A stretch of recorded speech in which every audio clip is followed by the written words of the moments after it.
Hello, who do we have out there in the chat?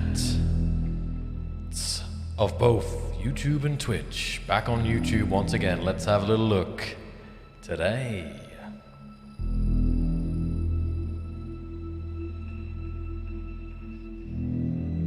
Hi guys, good to catch you for another Devs Lost in Space.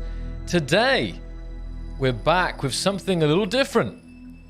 We have lined up today an interview and a showcase with a very special modder, Enenra, who many of you guys may know for creating mods such as the Armor Expansion mod and the Combat Rebalance and many more. And we're going to get into all of it today with him. We're going to get him on and learn a bit about his background and, you know, what got him interested in modding. And also, you know, talking about his future. Let me just future plans. Let me just change over the music here. How you guys feeling about the old school SE music? Actually, I'll keep it for a bit. I think old school SE music in the chat as well. I see. Let's have a look. Let's see some shout outs. I see Dragon Slayer, Axel, Guardsman, Amos, Bismarck, Robert, Omi, Alec, Thomas, Jonathan, Daryl, Page.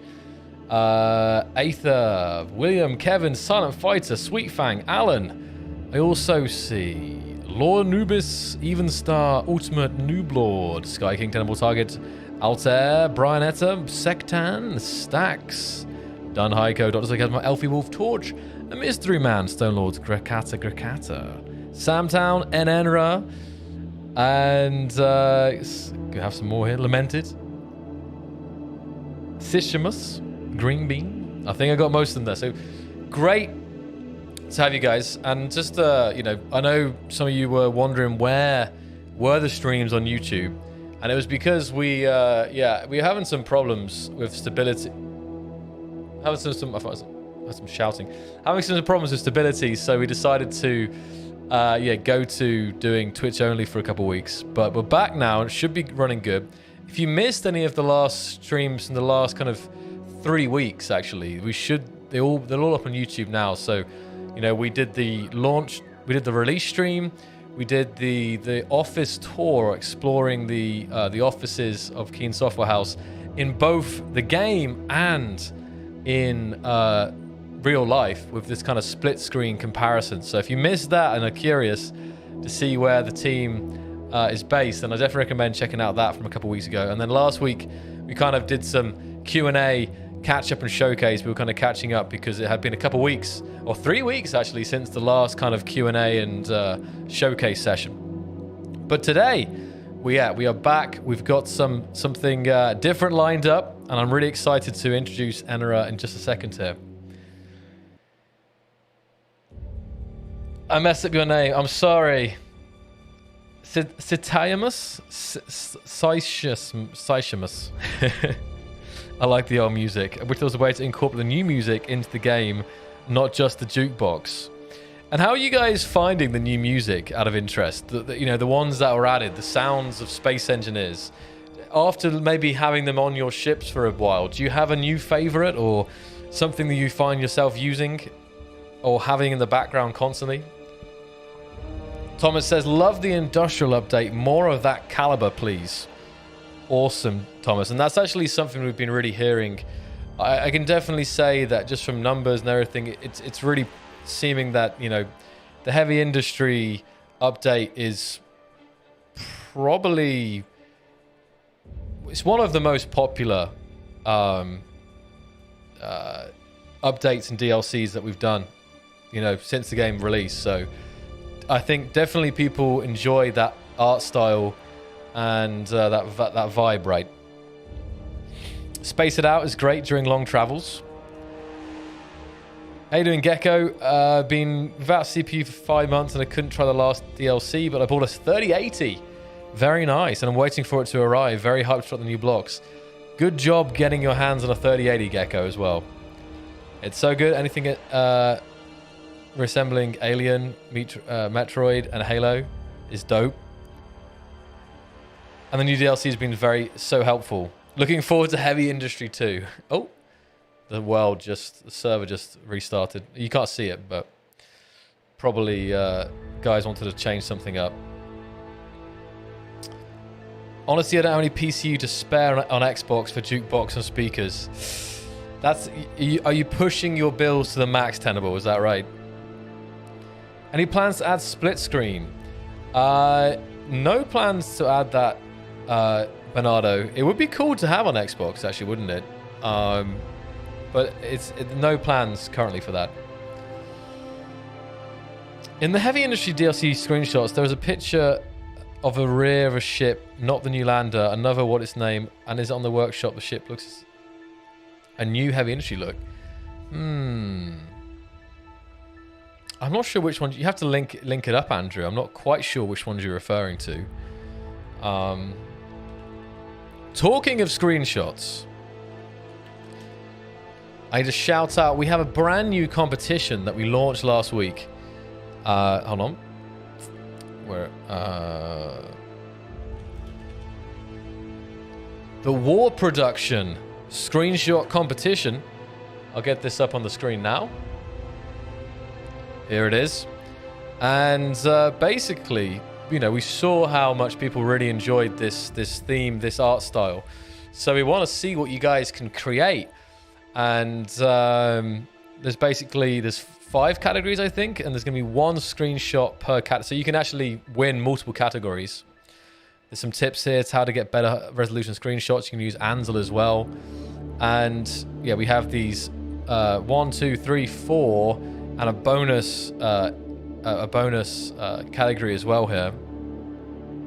So definitely, I'll link this in the chat. If you're interested in contests or in good builders and you think you can create screenshots like this, then definitely would love to see your submissions. And there's still, for now, there's still just under a month, but we might increase that depending on how people are doing on time and so on. Finally, the prizes. First place is $100 Steam / Xbox / merch gift cards, and skin sets, and the game. It's Ultimate Edition if you haven't got that, or maybe for a friend. So, and this is actually for each category. So there's actually going to be 15 prizes in total to be won. Nearly $1,000 on the line there. So definitely really excited to see what you guys, let's say 4 or 5 categories, I said, yeah. So get creating, and really looking forward to, because I get those screenshots in my inbox, or in an inbox I have, and I'm already really enjoying some of the ones that have been sent in. There's some fantastic stuff coming in, so don't miss out. What I was going to read the slogan there. Where is it? When war calls, industry answers. There you go. So let me link that up in the chat for more details if you want to read through all the conditions and so on. That should be right. There you go. That's that one. There we go. So that is the main shout-outs to today. The main shout-out. We're now going to get on our special guest, Enenra, and we're definitely going to be... I'm sure if you guys have any questions as well for him, and being a modder, then we'll get those answered as well. We'll do it. I tell you what, I'll answer a couple questions real quick right now, just to warm you guys up. If you've got any questions, let me know in the chat now. Any general questions about SC? I was trying to address a couple here before. Have it on time. Yeah, we've got like 1 minute for answering questions.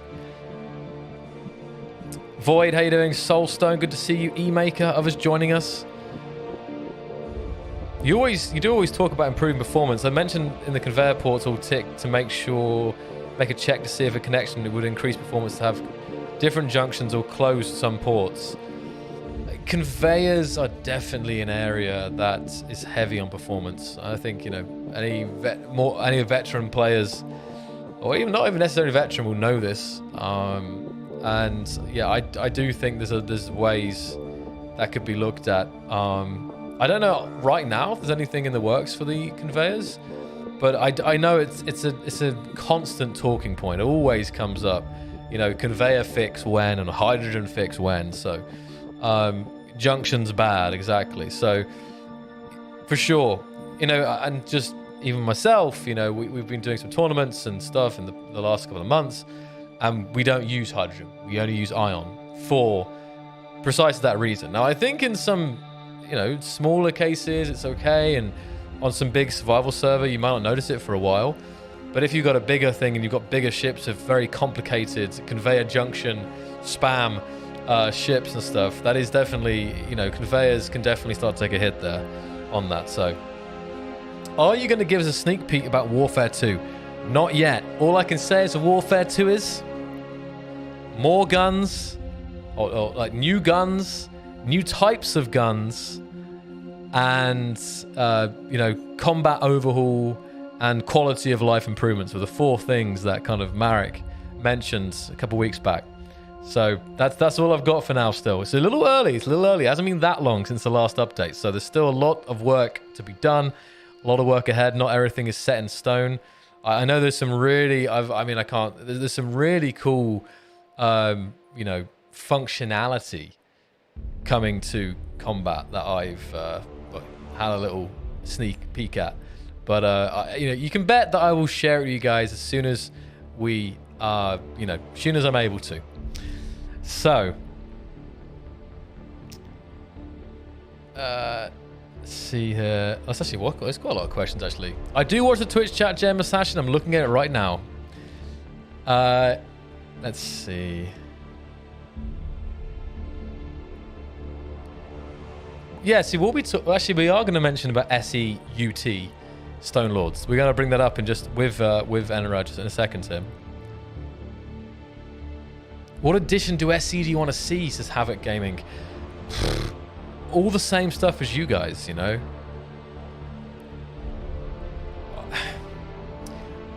Definitely combat improvements. I've spent the last 6 months doing, I feels like, I guess 6 months nearly, doing, combat tournaments with the weapon core, star core stuff.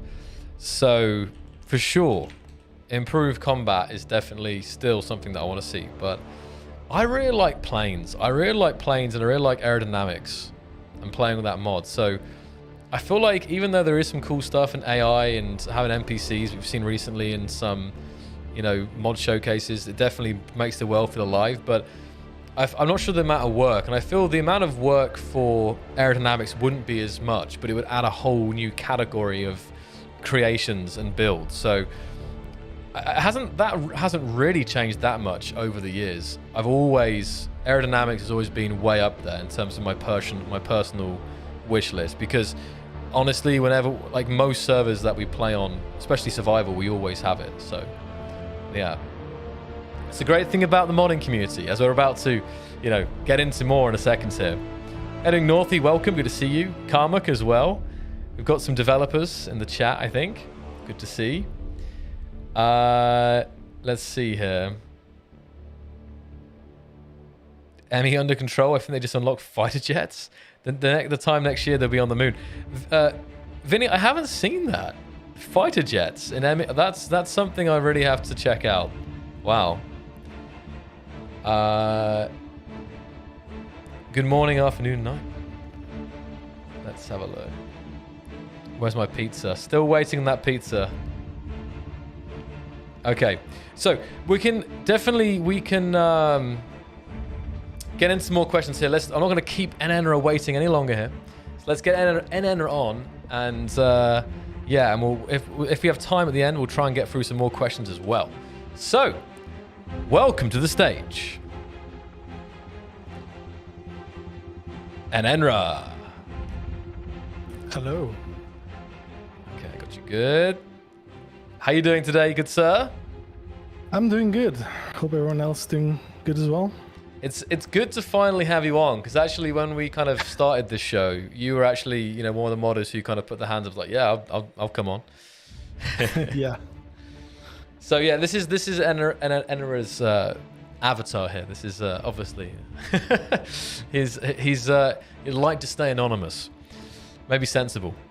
So math, and actually I had to really force myself to say the name right, because for all that he's been a part of the community for a long time. Actually, that's a good first question. How long have you been playing Space Engineers, Enenra?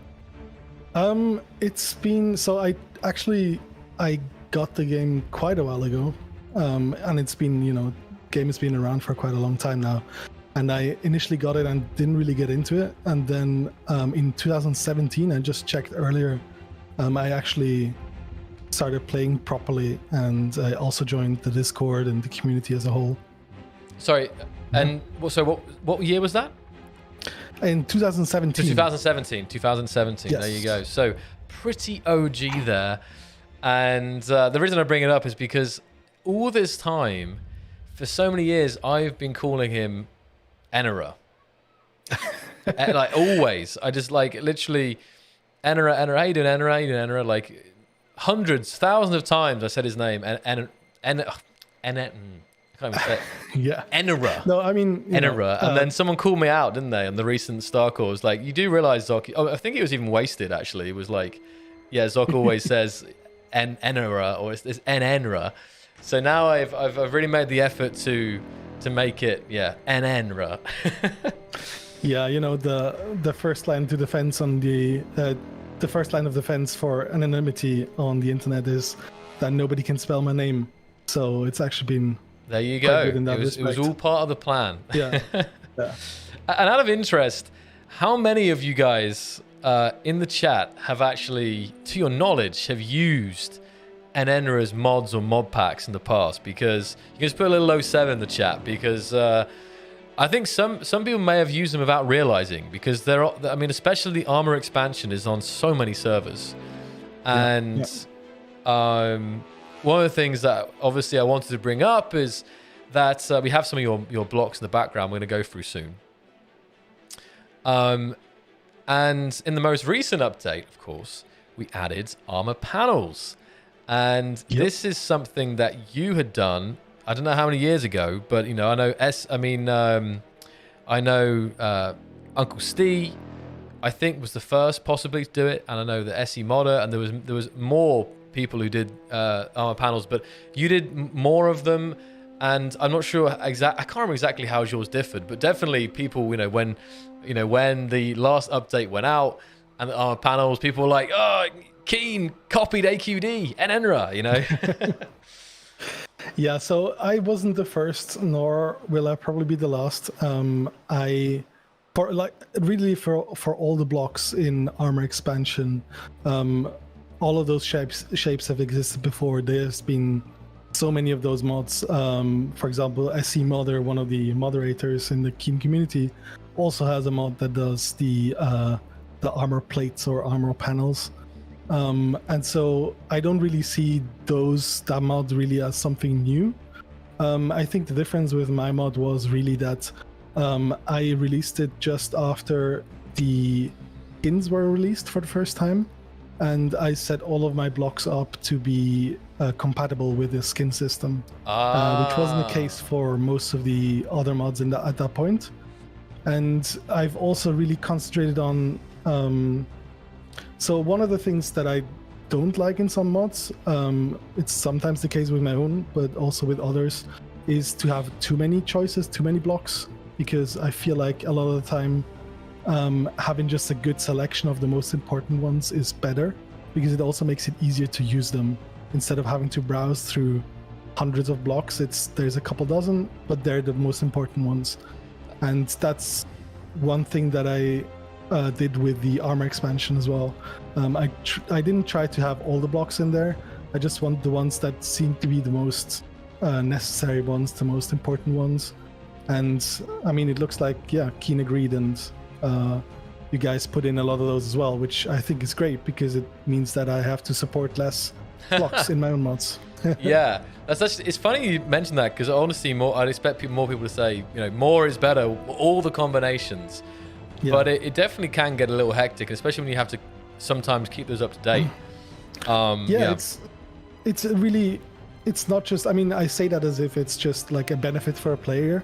Of course, there's like benefits to having more shapes, but it's also a measure to keep my own sanity, because I want my mods to be just easy to maintain, so that it doesn't mean that when I'm not around for a while, which, for example, in the last 2 months or so, I haven't really done much modding, and most of my mods still work because they're fairly light on complexity. Okay, yeah. And that means there's less blocks, but that also means that if something breaks, it's easier to fix it, and the chance of something breaking is much lower.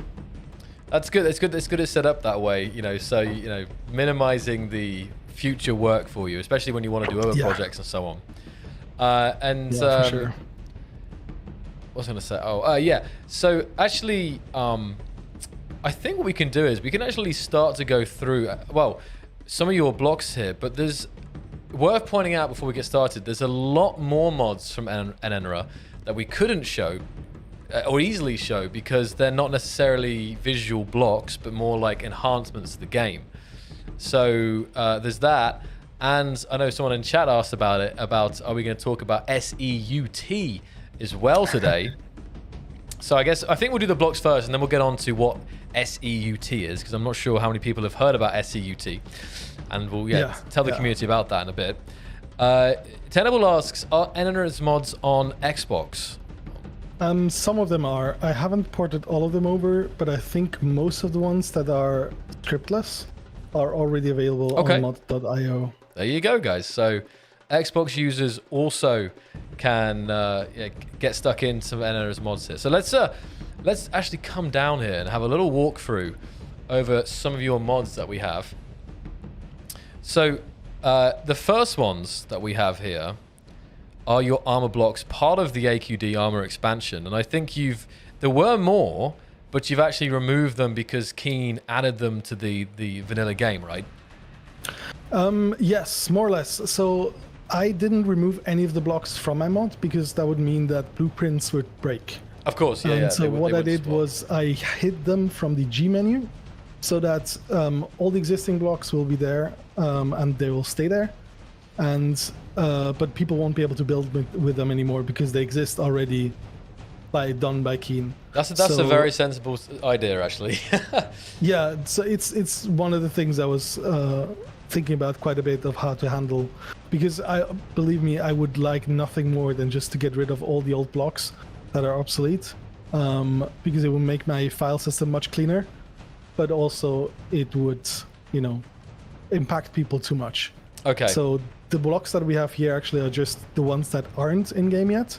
And of course, that recently got a lot smaller, that selection, because the plates were implemented. Those actually haven't been removed yet from the armor expansion, but that will happen in the next update. Or not removed again, they will be hidden.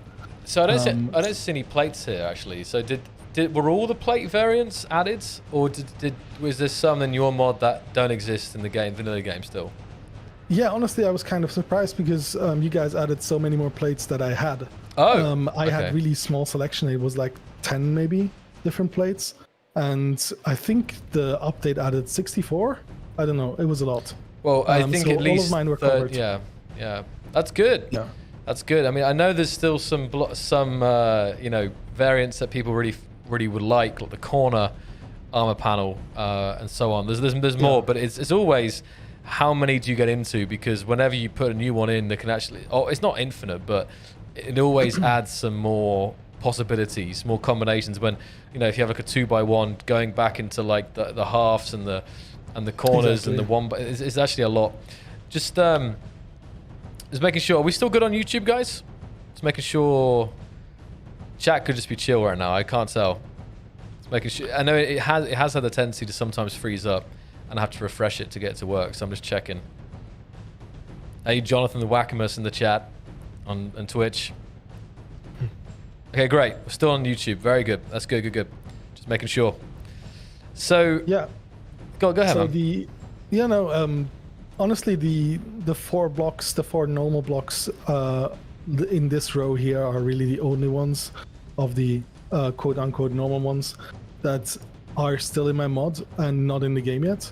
I might actually add in the next update or two, I will probably add some more shapes now that, the amount of shapes has actually gotten fairly low. Yeah, I see. So you need more modded variants, yeah. Yeah, but still, it's not going to be many. It's going to be 1, 2 maybe that I'm going to add. But one thing I'm missing, not much more beyond that. Shouldn't there be like a symmetrical cone, like a pyramid, like a top a top of a block. I swear I saw that before. So I don't think Keen has that.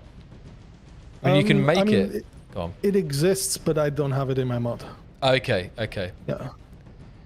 So what do you guys think about these then that you're seeing? For these 5 blocks here, for example. Can you see some blocks that would get you out of a tricky situation?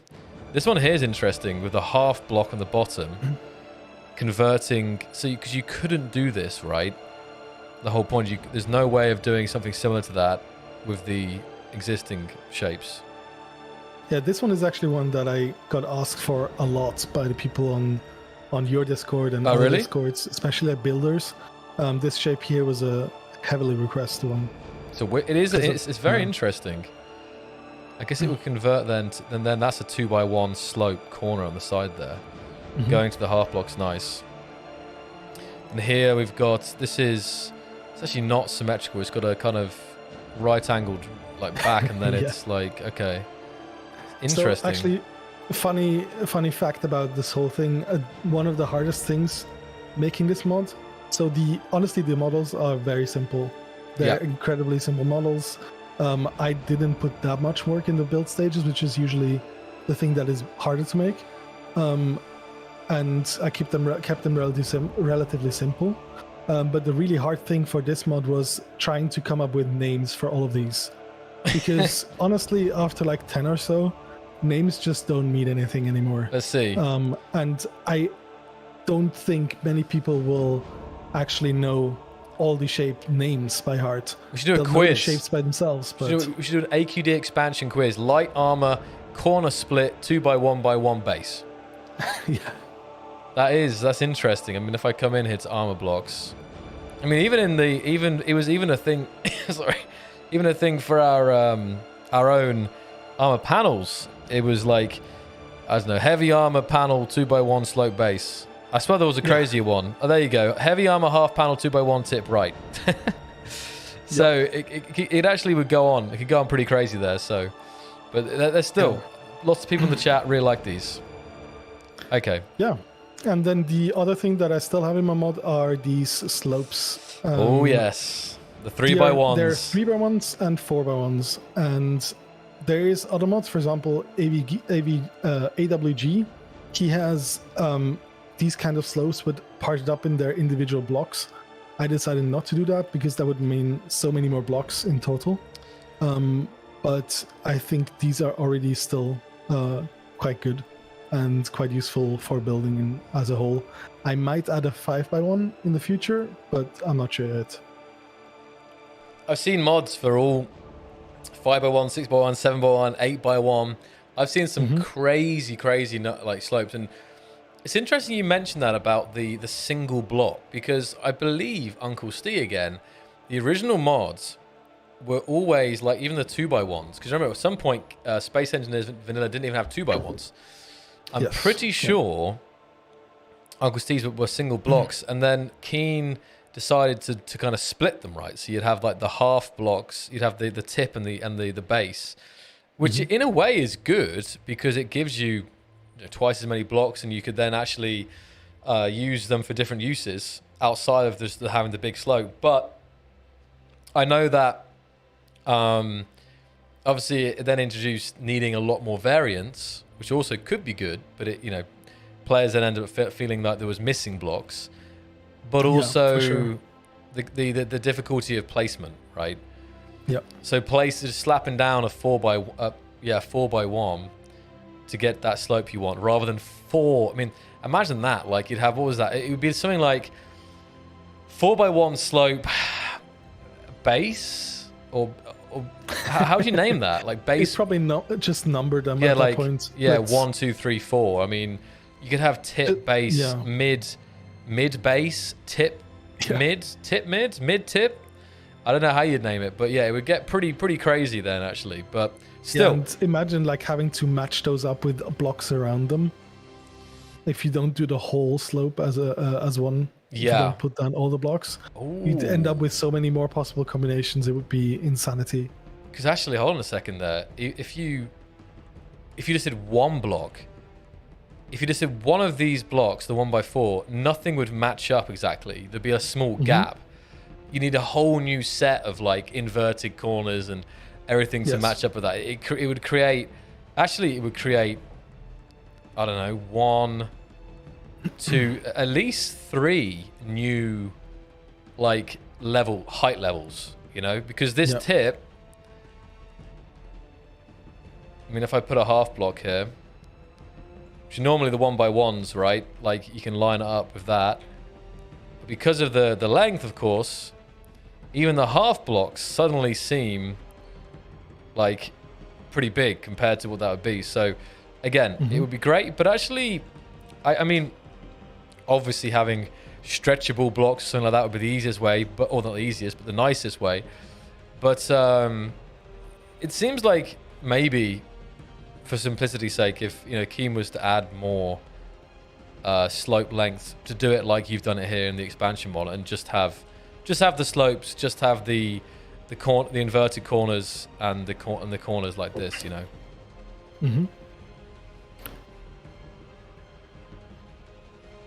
Okay, awesome. So we're actually going to go around the other way now, aren't we? So these are, so you got the nice slopes there, which I know people definitely want 3x1s. Yeah. Ooh. Actually, let's look at this one first. So we have this one done. It's actually, I put this one up. It's the images on the LCDs that I added. Okay. And these are in the old style of the images, because they were there was like a redo of all of them a while back. Okay. But I preferred the old style, so I reverted those and added those new ones. And they're just for different, for different occasions. You have the some more images on there. This is actually my first proper mod. Really? For Space Engineers. So I was going to ask you already what was your first mod, so there you go. Yeah, but actually, first mod it's the first mod for Space Engineers, really, because I've been modding for 16 years now, just other games. I used to do it, make mods for the X game series, for example, X2 and X3, X4, and so on. And that was actually something that, leading on to something that I wanted to also talk about, and that's a bit more about your background as well. Where did your passion for modding start? And did you start modding Space Engineers as soon as you started playing Space Engineers? And what's your background, your technical background? So, as I mentioned, I've been modding for quite a while now, and I originally was playing space games as a whole, like Freelancer, Starlancer, that kind of stuff. Then I found the X series of games with X2 The Threat as the first one, and started modding that in 2005, and then never really stopped modding that. And when I started with Space Engineers, I think it was pretty quickly that I found into modding, and found it to be really easy, actually. Compared to other games, Space Engineers is very, very easy to mod. And of course, prior experience helped with that, but I think it took me like half a year or so until I was, I was making my own mods, even though I wasn't publishing them at that time. Ah, that's interesting. But I think once you get started, because modding in the Space Engineers isn't easy initially. I think you need to find the right resources and help. That's at least what I've heard. It's not always so easy getting started right off the bat. But obviously, I think it's a bit like the game actually. Once you get past the initial learning kind of hurdles, and so you actually tend to get hooked. I think a lot of modders, we're seeing, we see almost like waves of modders. You've kind of got the OG modders, you've got Darth Biomech, Tyrasis, and many more. And you have the kind of waves, and there's always like this new generation actually. And obviously you're one of the old generations, but even this last year, I've seen brand new modders who have never modded the game before, or have even playing the game before, and they're kind of coming into the community and creating a whole set of awesome mods there. So, yeah, absolutely. There's some really, really cool mods in the workshop for people that haven't been around that long at all, or have been around and not active on the workshop. Exactly. And and are you involved also, like before you were modding games? Were you I think you mentioned to me about basically like, did you get into modding? I was going to ask. Yeah, your again, I guess modding, of course, for you has been a hobby, but it also is connected to your professional work. Is that correct? A little bit, yes. So I started modding as a kid and been doing it since. But after, I think it was 2008 or 10 or so, I actually worked as a game developer for a while. Did an internship. Okay. And I worked on the X series actually at Egosoft in Germany. Oh, and, so yeah. So I was modding the game for a long time, and much like a couple people in this community, there's when you mod the game for a while, you then eventually might even get the chance to join as a developer of the game and kind of continue that passion. What's funny is I've known you for a long time, and obviously been working quite closely this year on the StarCore stuff. And until today, I did not know that. I mean, actually, maybe I did. Maybe, but at least I've forgotten that you actually worked on the X series. So, do we have any X series fans in the chat out there? I saw some comments about it, I think. So that's interesting, and we've definitely had people from the community who have been creating stuff, who have gone on to join the team, and I think it's the same with lots of games, all the way from kind of small indie games to AAA games, where we've seen modders who have later been kind of invited to join the company and so on. So definitely modding modding is a hobby. Modding in your free time can definitely open up doors in the future. Yeah, and it's a skill set that can be reused as well. Learning modding on one game means that you understand just game dev in general gives you a certain understanding of how games work. And so I was privileged in the sense that when I joined the SC community and started to mod the game or learning how to mod, I knew how to go about it, like how to quickly learn what I needed to know. It ended up being like a Q&A series with a bunch of old-time modders, like Digi and Gwendolmere and so many people in the community there helped me in the beginning and answered all my questions on Discord. And that then meant that I could, take all those notes and then infer the rest from that. And Discord now as well, like if you want to get into modding Space Engineers, join the official Keen Discord and you'll find all the people there. Definitely, that's something I can repeat for sure. If you guys, I actually get a question now and again asked about it. So definitely, if you are a mod already and looking to get started in SE, or you never modded before, but you feel like you've got what it takes, or even just curious, definitely join the official Keen Discord server and look for the appropriate channels. And I think you're even in there, aren't you? Helping people out as well. Yeah. So you can find Enenra and make use of his knowledge of the game and modding. Please don't DM me. Please use the official channels because I won't be able to keep up. I have that problem already. Yeah. So yeah. Chipstick says Enenra, the great teacher of modding. There you go. The legend, the myth, the legend. Yeah. So definitely, guys, it's great, and that's what I always say. This, like, we've got so many people, be it scripting, be it just playing the game and creating stuff. There's so many people out there who will really help you get started, because it can be daunting in Space Engineers, but the help is out there for sure. So definitely make use of it. For sure.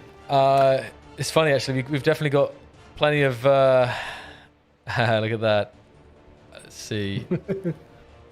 X Games fans in the chat. We've got... Brian Ed says, X DevNet represent. I was level 6. X modder and fan. I know what that means. Spectre Spectrum says, X modder and fan myself. Else we got there. Gaming Gaz is currently playing X4. Awesome. I like watching those play the X games. Can't get into myself.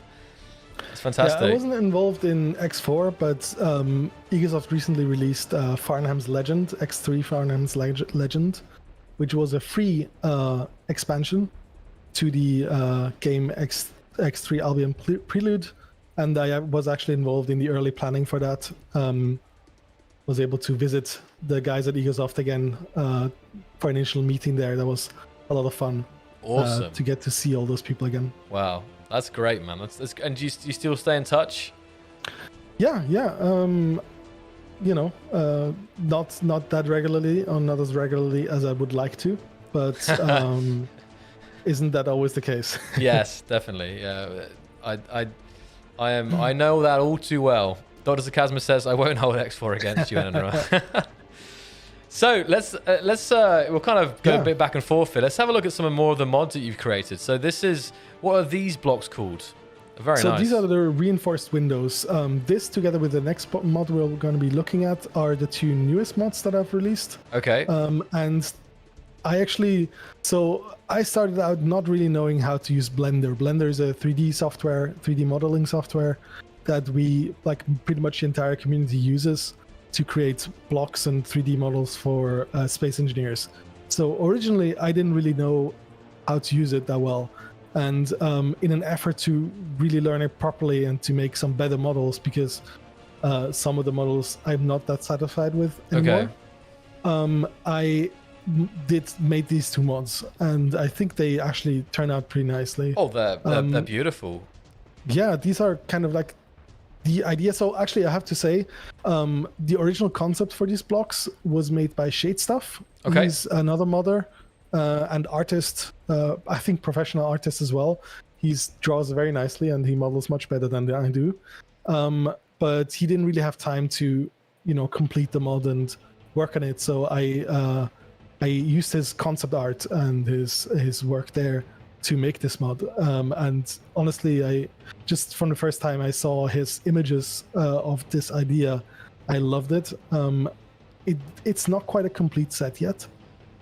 Specifically, if you look at all these windows here, the idea is that they replace some of the standard Space Engineers windows. Yeah.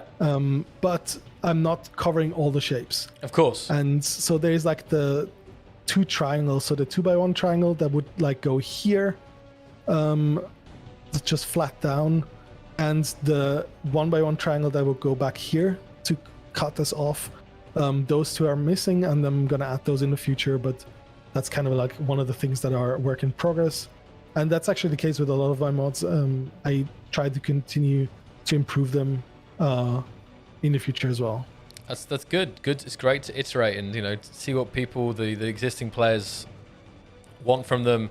And yeah, definitely, that's really good to hear. And in general, these windows, they feel amazing because, I know in just games in general, so often people are not happy with the struts, right? They want to have maximum visibility, and I guess for some builds that makes sense. But I guess if SE and destruction and so on, it's sometimes the standard windows, obviously one massive sheet, and they do feel quite exposed. We have some new windows. We have the kind of, I forgot the name of them, blast door windows. I forgot what they're called, but we have some thinner windows now. And they definitely feel more secure. But what's nice about these basic block shapes is, of course, you can use them like the existing windows, and they fit in with the armor panels very nicely. But it gives you some visibility. You can look out, have a quick look out, see what's going on out there. But it definitely feels a lot more secure. You feel safer behind those, the glass, right? So they're very, very nice. And I think the people in chat are really enjoying these as well. Yeah, I honestly, they're also just kind of a different style. I think they're not. It's not about are these better than the default windows? It's more, these are kind of like this retro futuristic style, kind of like Star Wars, and the default windows in the game they have a different feel, right? And so I think these won't work for every build, but there is certainly a lot of cases where they would look good and would work well. No, definitely. I really like them. We've seen them. I think we've had them on our servers before, but I can't say I've actually used them myself. So it's very nice. Just by providing variety, they have value. They're supplementary to the main ones. There you go. Fantastic. We probably should push on here because you have a lot of actually a surprising amount to go through here, and there's more that we have to talk about. So yeah. So this one here is Passageways. I made this in a fairly short time, actually. After I think it was either after the update with the new Keen Passageways was announced or after it was already implemented.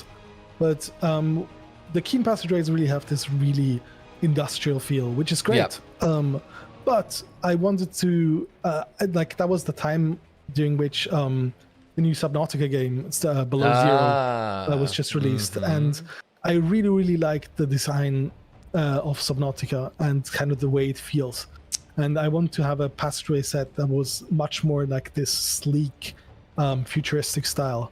It looks best, I think, in white, but you can just color them in, and in other colors look nice as well. So this is called the sleek Passageway block. It does look nice in white.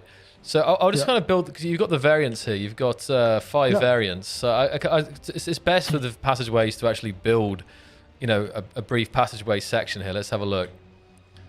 Okay.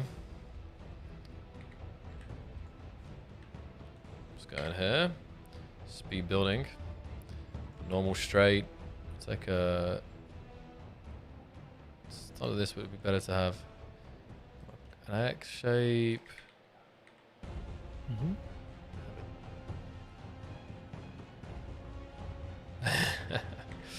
Sometimes it takes a second here to... Let me just drag a line out. There you go. Yeah, we can kind of connect these up. Yep.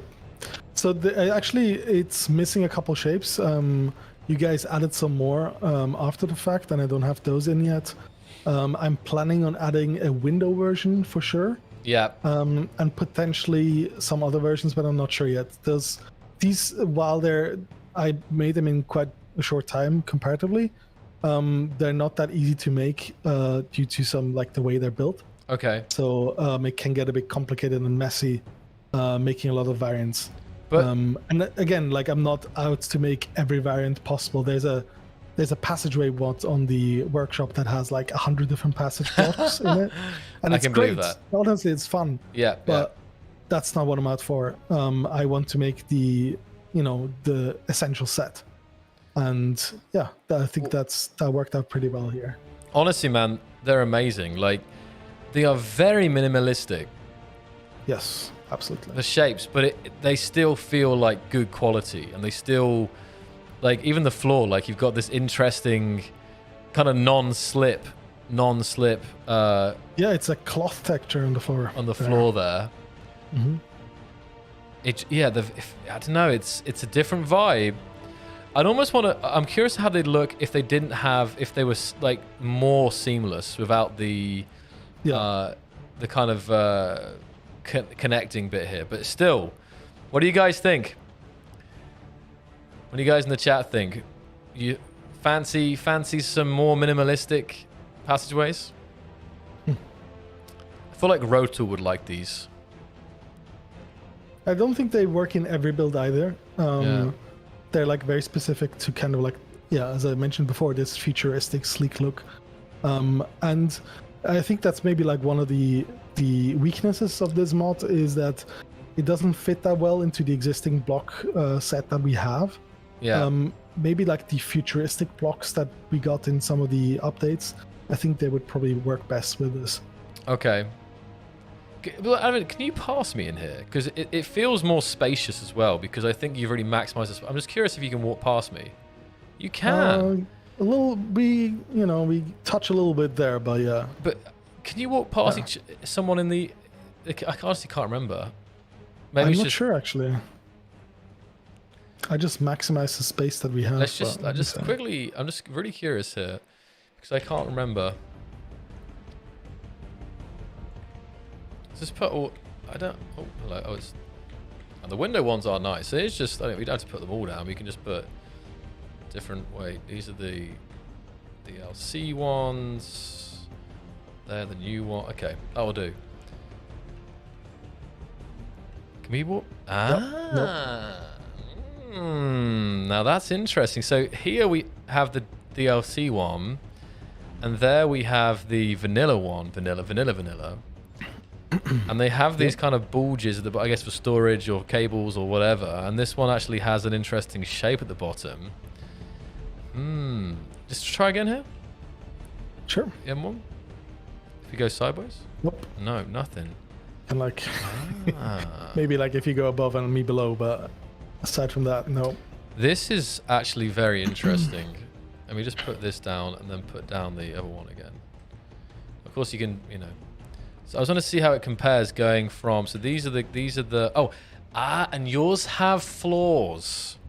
Now I remember. Yes, now. Actually, yeah, that's actually a good point. I added floors to all my passages. That's also like one of those things that a lot of the time these kinds of mods will have a version without and a version with floor. Yeah. But for the look I was going for, I really wanted to have the floor in there.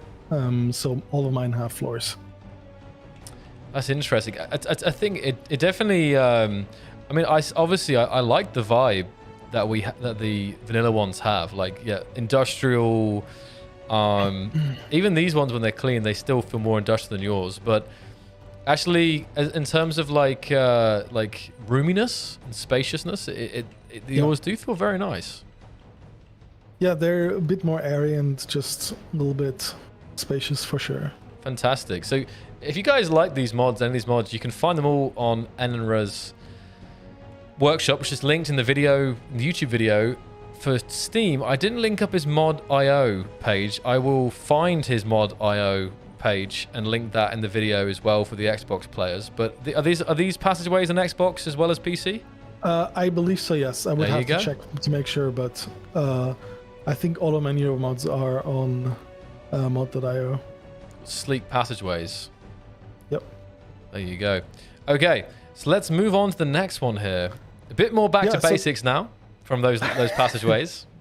Exactly. This is actually a really simple one. Well, it's like using it is very simple. Making it turned out to be a bit more complicated than anticipated, but this is essentially just I didn't like so much that concrete was a skin. I like to have the concrete skin, but I prefer to have concrete blocks. Definitely. So I mean, what this mod does is just it disables the concrete skin in the world, and it adds two types of blocks. There's a reinforced concrete block here, which acts like a heavy armor, and the normal concrete block back here, which is just the standard one.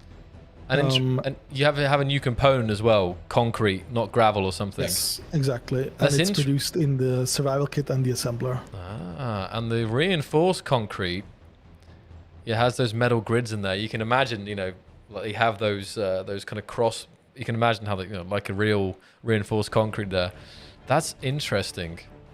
And no, I hear you, and there is definitely a lot of players out there that would like a use of gravel, for example. I know that. Mm-hmm. So, I mean, even though there is a concrete skin, I don't think that means that we couldn't have a concrete block or functionality in the future. Because after all, the concrete and the skins in general, they aren't actually material. They're like a vinyl wrap, because we have wood. Yes. It's not made out of wood. All the blocks in SC are made out of metal, right? And all these skins, whatever they have on them, even the camouflage, it's just like you get on, like, what's that? What are YouTubers always... is it D-brand? It's like a D-brand vinyl wrap or something. So it could get a bit confusing, maybe, if you were like trying to tell a difference. Like, oh, is this a concrete block? Oh, no, it's actually armor block. So there could be a slight thing there. Maybe if you had a different skin for the actual, like real concrete, if you know what I mean, it would be a tiny little bit different. Maybe that could be enough, but still. Yeah, and we have actually been... So the entire platform here is the concrete block. That's not the concrete skin. The one we're stepping on, because I thought this was the skin. Yes. Nope, this is all the blocks. So they actually, that is maybe the one special thing. These are implemented as armor blocks. So they use the functionality of armor blocks, which means that the textures are connected across blocks. So you don't see the seams in between the individual blocks on the floor. That is good, actually. That is good. Which is pretty neat, yeah. Mm-hmm. But honestly, apart from that, it's not really too special. Yep. I like to have this. I want to do the same for the wood skin. But unfortunately, there's currently no way to gain wood from felled trees. So I didn't really see much point in making separate wood blocks for now. I linked your profile in the chat there. Yeah, that makes sense. But it may be simple, but it's really nice, and I know a lot of players would appreciate that using that. So that's great. Yeah. Okay. So the next block. the next mod we have here is actually one of my older ones. It's not entirely finished, unfortunately. Okay. And I would really want to redo those models, and I'll have actually a sneak peek later in the images I sent you. Okay. But it's really fairly simple. It's thrusters encased in armor. So it looks it's a bit easier to integrate into a ship or a build in general. Because oftentimes, especially with the hydrogen thrusters, with the default ones, not so much with the DLC ones now, there's kind of a lot of space around them. And that can look a bit weird if, the ship otherwise isn't really set up for it. So yeah, that's just armored versions of all the thrusters, really. And of course, these have been done by multi-modders as well. I mean, I know actually we had SE Modder on the stream, not like a month or two ago, and they had armored thrusters as well in their collection. So SE Modder and Sparky Fox, I think, had that in their collection, and I think Nuke Guard also has a Nuke full Guard set as well, and I think possibly originally done there by Darth Biomech. If you go to the top of the workshop, most subscribed mods of all time. Yeah, I think. Correct me if I'm wrong, guys. I think to this date, the most subscribed mod of all time is still Darth Biomech's armored thrusters. They're in the top 3 or something, or top 5. it's very possible. Yeah. See, I see you've done that. So you've obviously hydrogen thruster. You've kind of encased it here in a cube. I love armored thrusters, and of course the air tightness and all the other things coming into mind. It's another thing that it seems relatively simple. It's just a variant of an existing block just for different placement, and I would love to see something like this in vanilla as well. Actually, yeah. I'm actually still considering how I want to overhaul this mod. I've had some other ideas aside from just making, the same models but better. For example, like the having a cowling that you would place onto the thruster. Okay. To kind of like give that, give the closing off around the thruster instead of having a whole separate thruster. But that's all stuff I'm still like, I'm looking through and I'm still deciding on what I want to do exactly. Yeah. I'm thinking of how. Yeah. Okay. That's interesting. I'm just thinking, like, would it be offset or something? It would just place it around an existing block.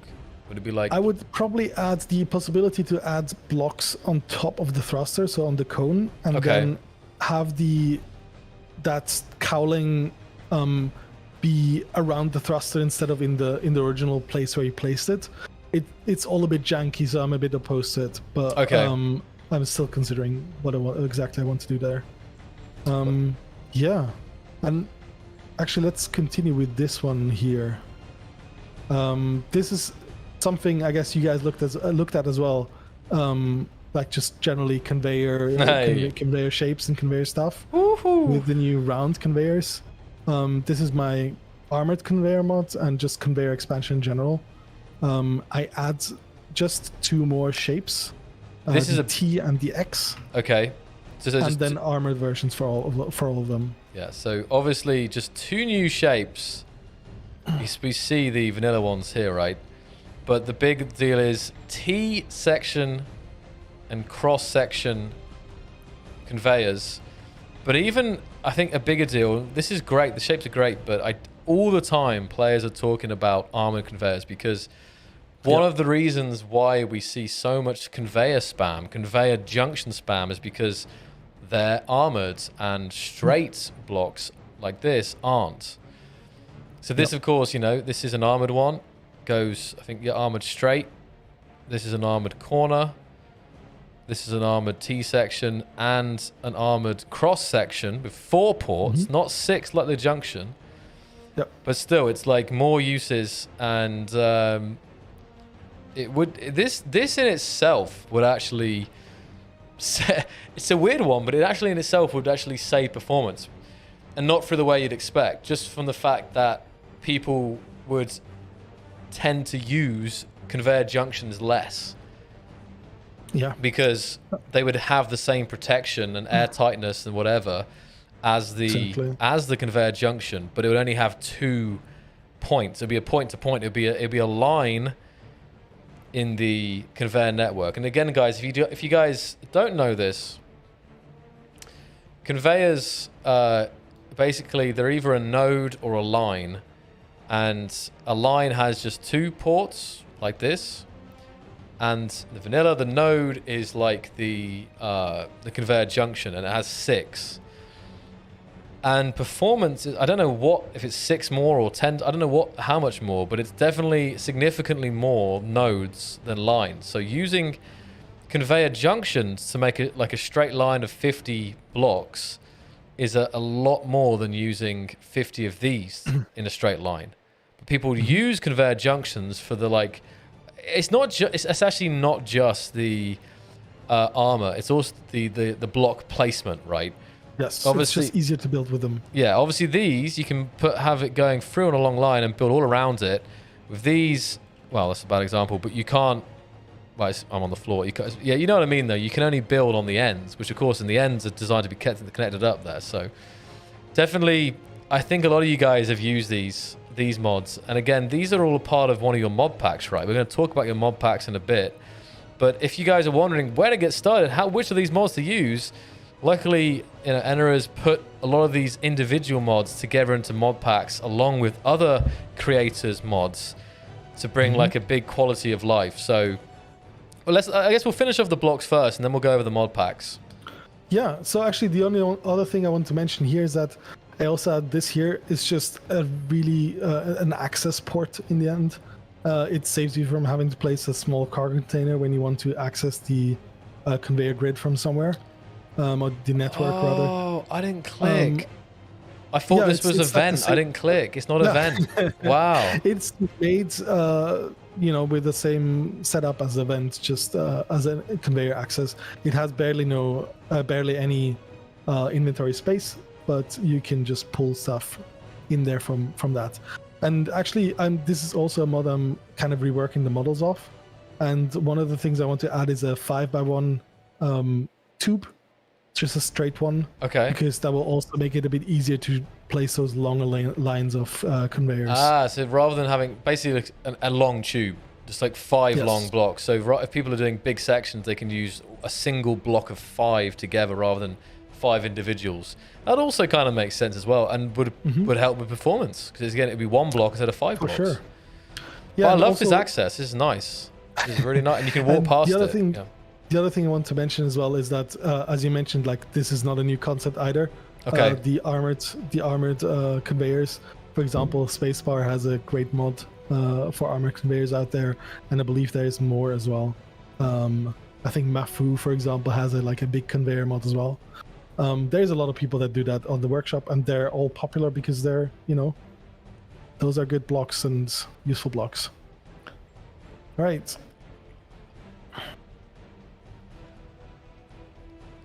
See here. Yeah, but this is great. I like that, because it's always annoying having to put, just having a cargo container just for the point to access. Yes, it's a good point. All right then. For sure. What do we have here then?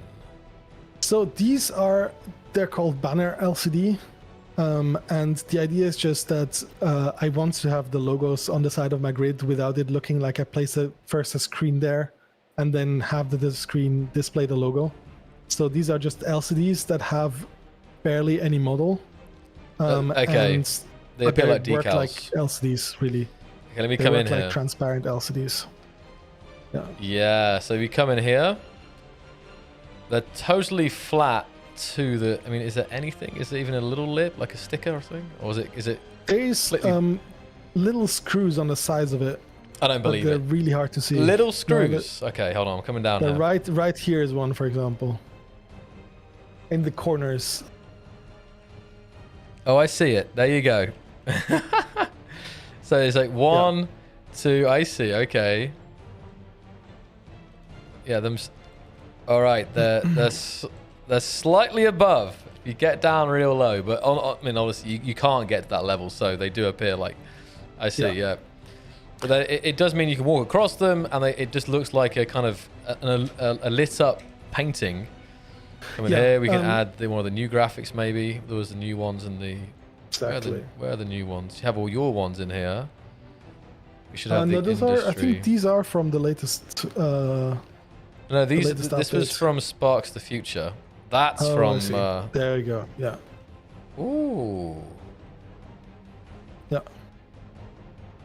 And so they glow, which is kind of wrong for, you know, something that's supposed to look like paint. Unfortunately, I couldn't change that, so now we just have glow-in-the-dark logos on everything. You could say it's like glow-in-the-dark paint or something. Yeah. And you can also, like, specifically, because it works like an LCD, or really it is an LCD, you can put the faction logo on here and everything. Yeah. Let me see. Script, and then faction icon, which I didn't put that one, but I think that was Climb. Right, this is actually slightly transparent, isn't it? Because I can see... Yep. I can see the concrete behind it there. Yes. Space carpets. Yeah, and it's still another simple one, but it's, again, really useful. I mean, if you had decals, of course, that would also solve that problem. And you guys should definitely check out. I'm going to get math on at some point to have a look at his decal mod on stream. For sure. But yeah, here we go. Right. So this is the second but last one I wanted to show off today. Okay. This is actually not published yet, but it's something I've been working on. Okay. So if you look at the emissives, the glowy bits on these batteries, you might notice that the colors are off. That is because I changed the colors around. So if you remember that render of the Space Engineer's ship in Blender, it was made. It was this ship on the asteroid landed. Yeah.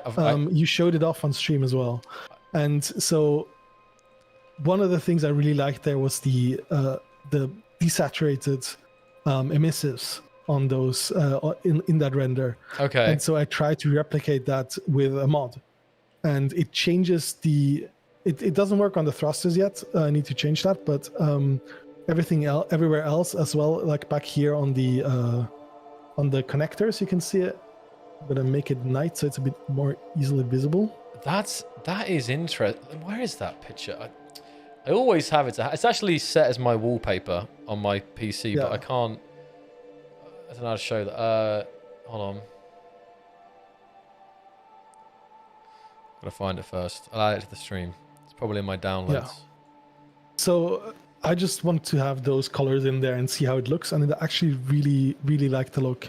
So I'm probably gonna eventually release this with a couple other adjustments. Like, actually, one of the things you might notice is that if you look at the terminal, there is no yellow outlines. There is gray outlines. Oh yeah, that's.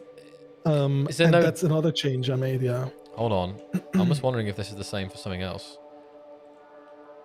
Oh, it's the same for doors as well. Anything with emissives. Look. Anything that is it's anything that's interactable. I mean, it's not as clear on the eyes, but I definitely prefer the more subtle whitey grey color there. You know. Same here. What do you guys think about that? Or do you miss it being more vibrant? I'm curious what the chat thinks about this. I feel like the control panel should be probably... I'm not sure if you can reduce the control panel I didn't touch. It's about the status emissives up here. Yeah. Let's see. Here it is. It's like this. It's a desaturated green, a blue, and a red, and then an orange as well. And actually, I made a variation of this mod that I released. And that variation is specifically set up for people with a certain type of color vision deficiency, so color blindness. That's fantastic. Okay. And it helps to be able to differentiate whether something is locked or ready for locking, for example, landing gear or a connector, but also everything else. Like, I can edit the emissives in one place and I will change it everywhere. And that other mod that I have released, that one, and it's on my workshop page as well. That's great. One helps with that, and I've actually had really good feedback on that. It's been great. And I'm sure lots of players who players who have difficulty with that would definitely be super appreciative to understand the difference. Mm-hmm. You know. Yeah. And then the last mod here actually is the one that isn't a pure block mod. It's the research mod. So this was only made possible by the work of JTerp, who you showcased before. He made the NPC mod, and he made the map mod and a bunch of others. He does really great work, and he did the scripting framework for this. Research. So, I'm very curious because it's a big topic. You guys in the chats are always talking about research. Let's have a look then. The first block. Here, you go ahead. I'll follow you. Yeah, so this is the research lab, and actually, maybe as a background, I made this mod originally before Space Engineers came out of early access. And when it came out of early access, it was like a month after I initially released this mod. Back then, it worked a bit differently. When it came out, when Space Engineers came out from early access, you added progression. And this was kind of the idea of my own version of progression before I knew that you guys were working on it as well. And the way it works is that when you start out, you don't really have access to many blocks, much like with progression. And in order to gain access to more blocks, you have to research them. Okay. And this works by using the research lab here. The research lab works like an assembler. If you go into it, into the menu, you'll find it in the production menu. And it's separated in different categories. So you have the 1, 2, 3, 4 in the top. And those are the tiers of technology. And a tier 2 technology will require certain tier 1 technologies to be researched first. I see. The way it works is that it produces using research material, which is just produced with any kind of ores. You research, or in reality produce, a blueprint or a schematic. And that schematic, once you pick it up, will then unlock the blocks in your inventory. When you have it in your inventory, will unlock the blocks for you to build. It tells you exactly what that unlocks. There's a lot. I mean, some of them. Well, I don't know where it went. Some of them unlock a lot of blocks here. So you got research heavy-duty wheels, and this will unlock all the off-road wheels. And I assume this can also work for mods as well. I guess modders have to somehow set up for that. So I actually I made the entire tech tree. I made in a spreadsheet, and that spreadsheet can be used to put in custom mods into a tech tree and then have them be researched, like all the ones I have in here. So the mod actually is parted up into 2, or actually 3 parts. There is the framework, which enables all the scripting that is made entirely by JTerp. There's the research mod that adds these 2 blocks, so the research lab and the data bank over there. Okay, should we... the data storage. And then there is the tech tree mod, which adds the tech tree to the whole thing. So you can just use a different tech tree with this research mod. And you can make that tech tree mod yourself as well, to then use with my research mod. That's good that it can be like that, and you can actually... That's really nice. So in the data, customize it. So just to again go over the data storage here. So once you've produced in the production here, you have the different tiers. I mean, the max, you got the oxygen collection at the top here, and you can see this will produce automatic vent schematic. So in reality, you have a lot, right? You have a lot of schematics in this data storage when you've done everything here. So here you have the advanced item transfer schematic for the 2 connectors, and the upscale cargo container schematic. And so transferring those into your inventory, it should actually unlock stuff for you, because I think it's enabled here. Let's have a look. No, I think everything's unlocked for me right now. I'm not sure if the setting, but in survival, normally this would all be like, a lot of this would be grayed out, and then if I have that, but is it once you've learned it, you put it back, right? Yes, so once you've unlocked them, in the G menu, you don't need the schematics anymore immediately. So you can store them in the data storage. In order, for example, the way it works is that, so this is maybe not the best example for a good technology tree, but the way I've set it up is that when you research, say, the 3x3 wheels, you start out with the 1x1s. Once you have that researched and you have that learned, you have it in your inventory, you have it unlocked, then to research the 5x5 wheels, you will need the schematic of the 3x3 wheels. Okay. And that's the way that the progression works, right? If you look in the production tab, any of these level 2 ones will might require a schematic that is level 1 or tier 1. Trying to find, so for example, trying to find that. I mean, I see. You see it in the required materials in the middle. Yeah, but the wheels, I think they're all unlocked in one go. I think, but Yeah, other things. I think I didn't set it up like that, but that's an example. Okay. For example, So for the hydrogen thrust upscaled, you need research material, just generic free, and you need also enhanced research material, and you need the base hydrogen thrust schematic. Exactly.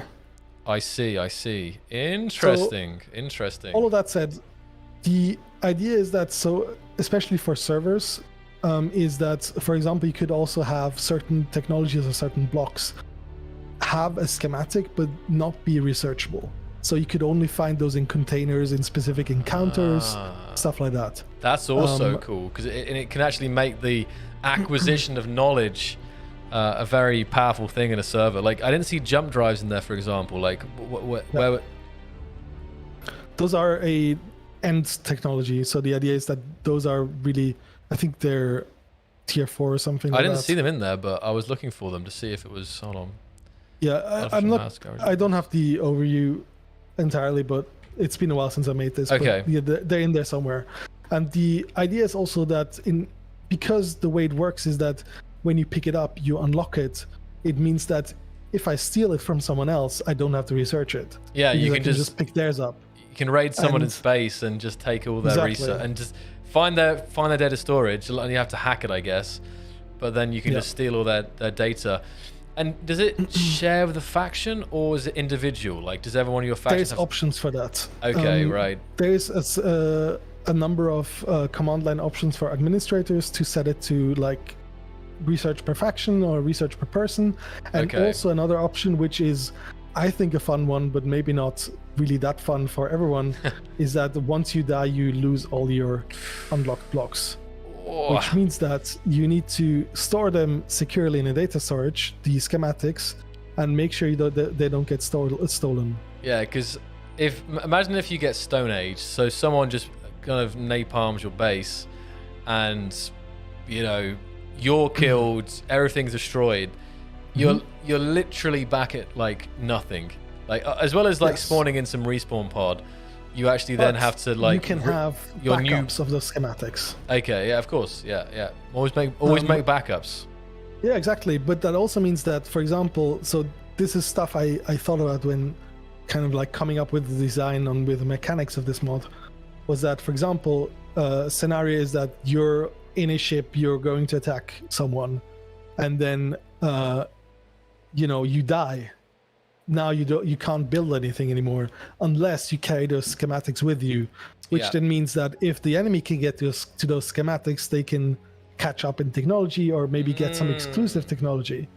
And so there's like a whole dynamic that can develop there for PvP specifically. Definitely. And of course, again, like, you can turn it off. You can turn off losing the blocks when you die. Like, you can just keep them, and it's maybe even better that way. I can't really decide yet. I haven't played enough with it. I mean, people are talking about it. So it's an option, guys. So like, you can have it you can have it faction-based, player-based research, and you can have this like hardcore mode or not. But exactly, people seem to really like this mod actually in general. Like, the idea behind it. I don't know. Research. Not everyone's a fan of any research. They'd rather just have all the. I mean, obviously creators for creative, but even in survival, I think players would like access to all the blocks and the starts. They can choose more freely. But I don't know how you guys. How does everyone in chat feel about this? Is this something that you would use? I love the idea of having the storage and having to protect it, and the suddenly knowledge and like how to build something. It becomes like. It becomes valuable, actually. Yes, and I think there's a lot of room to play with that. A similar idea that I've had was that, for example, your GPS points, they are saved to a datapad that you carry with you. Okay. When you die, the datapad is on your body, And if someone else finds it, they have your GPS points, and you also lose them on death. So that kind of ideas, right, where they're really kind of PvP focused. Yeah. They're not really, the single player is not really that relevant. But I think for like larger servers, there is quite a bit of potential for interesting like gameplay mechanics that can be done with stuff that may seem unassuming at first, but has quite a big impact. And that's also kind of like a beauty of mods, is that if something doesn't work, then you just don't use that mod. I have much more freedom in coming up with ideas and implementing ideas than you guys have, for example. Because if it doesn't work, then there's a big problem for you guys. If it doesn't work for me, then, you know, you just turn it off for a while until I come up with a better plan. It's interesting though to read what people are saying about it, because some people wouldn't, and Paul says, I like it, but I know some will hate it, and I know that, and it's a fact. Yeah. Like, some people just hate progression. That's not a problem. It obviously changes the way you play the game, and it's not like one right way or another or something like that. But still, like, definitely a lot of hype for something like this. And you know, you can have NPC bases that you could raid to find out like the schematics to a super rare block, or especially if you have it working with mods. Boss encounter spawn. Yeah, boss like encounters. Yeah. Ship, and then you can find, I don't know, shield technology there, because I can also add schematics for different mods, right? Yeah. A tech tree mod can add schematics for defense shields or for weapon core weapons, and that way, like, you could have like different factions having on a server, like different player factions having different technologies available and trying to steal those from each other. Exactly, and learn that new things, and learn those new that new knowledge to capture that new knowledge to kind of get ahead of the game. And Jack says progression is neat but not fit for SE as it is, and I think what he means with that is, like, I think if there was more, John mentioned having tiers, if there was more tiers to blocks, or if there was more weapons, if there was, like, you know, rail guns or something really rare, or if there was more things, then having this stuff and protecting it would be, I mean, you already have some stuff like jump drives, but a lot of the things are kind of fundamental to the game anyway. Essential, that's it. Yeah. So if there was more blocks that were not as essential, but would definitely give you you know, like an advantage in a PvP, in a survival scenario, that could be really interesting then. Exactly. Yeah, I think a lot of the blocks we use in SC right now, and it's been changing a bit with the DLCs, for example, the DLCs add more variety. Of course, they don't in like gameplay stuff most of the time, or pretty much all the time, really. Yeah. But like the idea of having more stuff that, in addition to like the stuff you absolutely need to play SE, I think would be probably necessary to put in a progression form using research like this, because really it's always going to be hard to tell players, hey, I know you always build, like, when you start a game you always build like a 5x5 wheeled rover, but now you have to first research something. That's always going to be a hard pill to swallow for them, right? Because it's curtailing a game mechanic or a part of the game that was easier to access before. But I think it could be a mode to play SEN, an optional mode in that way. Strong Hoof says, start stealing this mod, Keen. Bruh. David says, maybe we could trade or find schematics for various tiers of ship weapons. And absolutely, yeah. Someone else mentioned about trade as well. And again, in general, guys, I've always had these dreams, these visions of players really trading. You know, like really meeting up. Maybe they're not even that friendly, but like, okay, we'll give you like 100 platinum for like this schematic or whatever. And I think we talk about this quite often, and maybe you guys have different reasons. Why do you think there isn't that? Because at least in my experience in survival or servers, there's not that much trading going on. And I think one of the reasons is because resources on the whole are pretty abundant. You can find your own platinum. I think if things were spread out more, if things were really harder to find, resources were much scarcer, or there was like rarer, maybe, you know, rarer treasures and stuff to be found out there, then it would be so rare. Like, I don't know.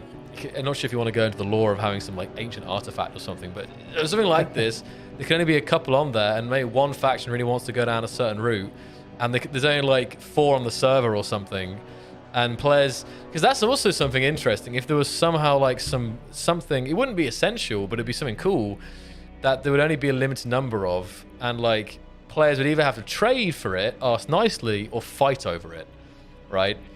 So I'm just curious if what you got, if maybe you guys do trade, and we do some trading in SC, but not as much as I always envision these trade hubs, like these central neutral stations in a server where people like the Grand Exchange, the Grand Bazaar or something, and players are coming there to exchange ships and so on. But to my knowledge, to my experience, I don't see or hear about it happening that often, but I'm not sure, yeah. Zone ships too hoardable. So what do you think about that, Enenra?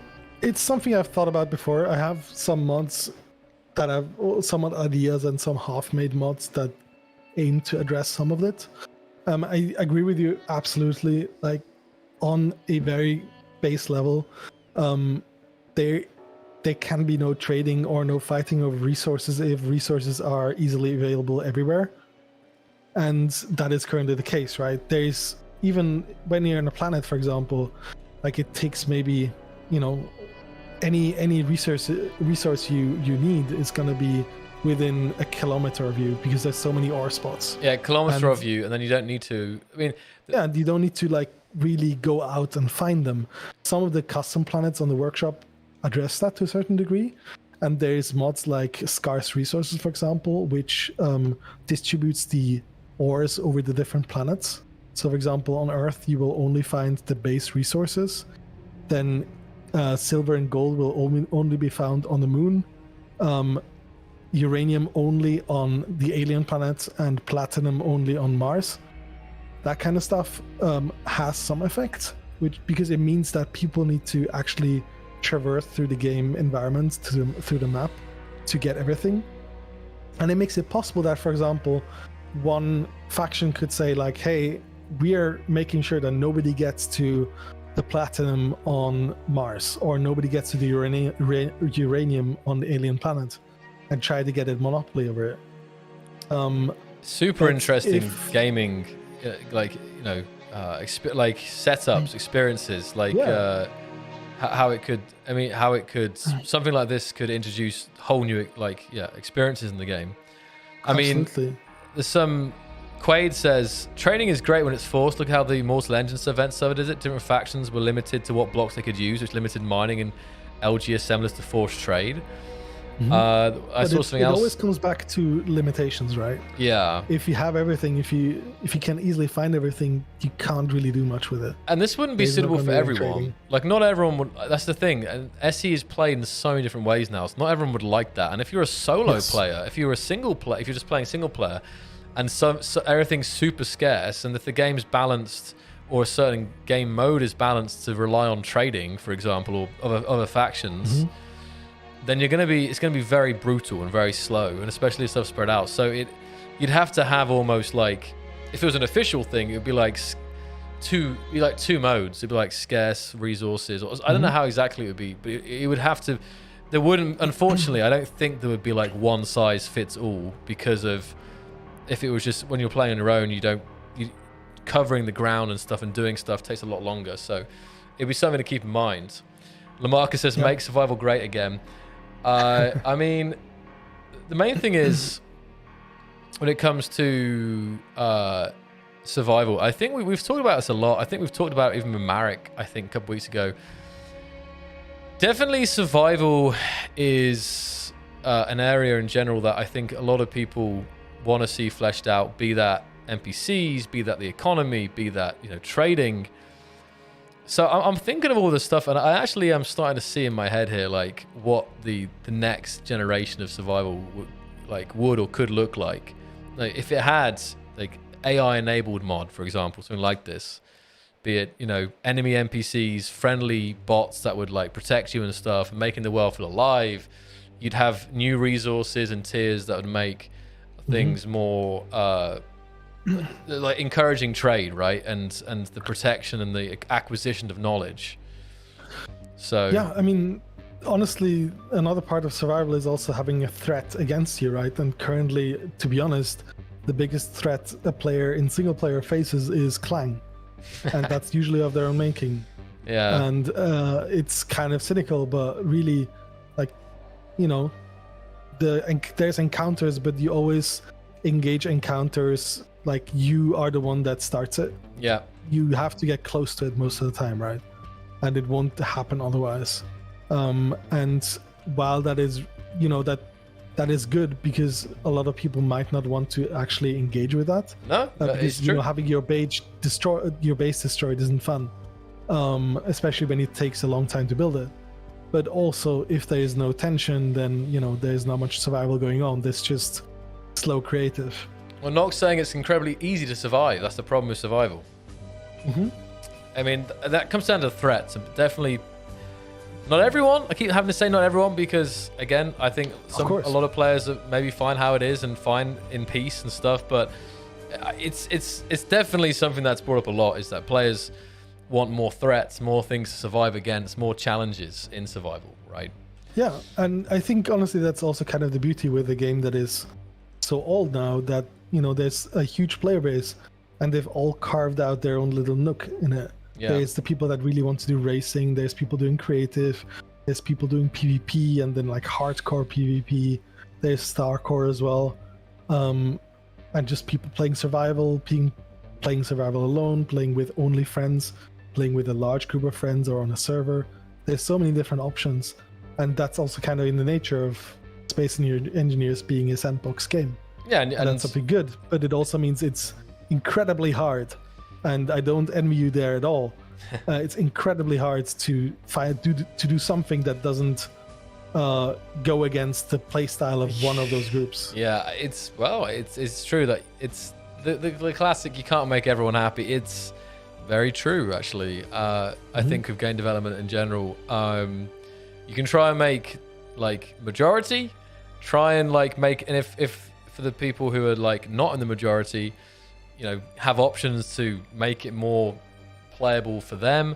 So I think, yeah, we have a lot of options in the game. The advanced options menu is full of options, and I think if there was more things introduced survival to make it more brutal and so on, I think a lot of those could be options. I mean, John mentions like Minecraft, peaceful, easy, hard, hardcore. We have something similar like this, I forgot what it's called now, threat level. We have all the way up to Armageddon, right?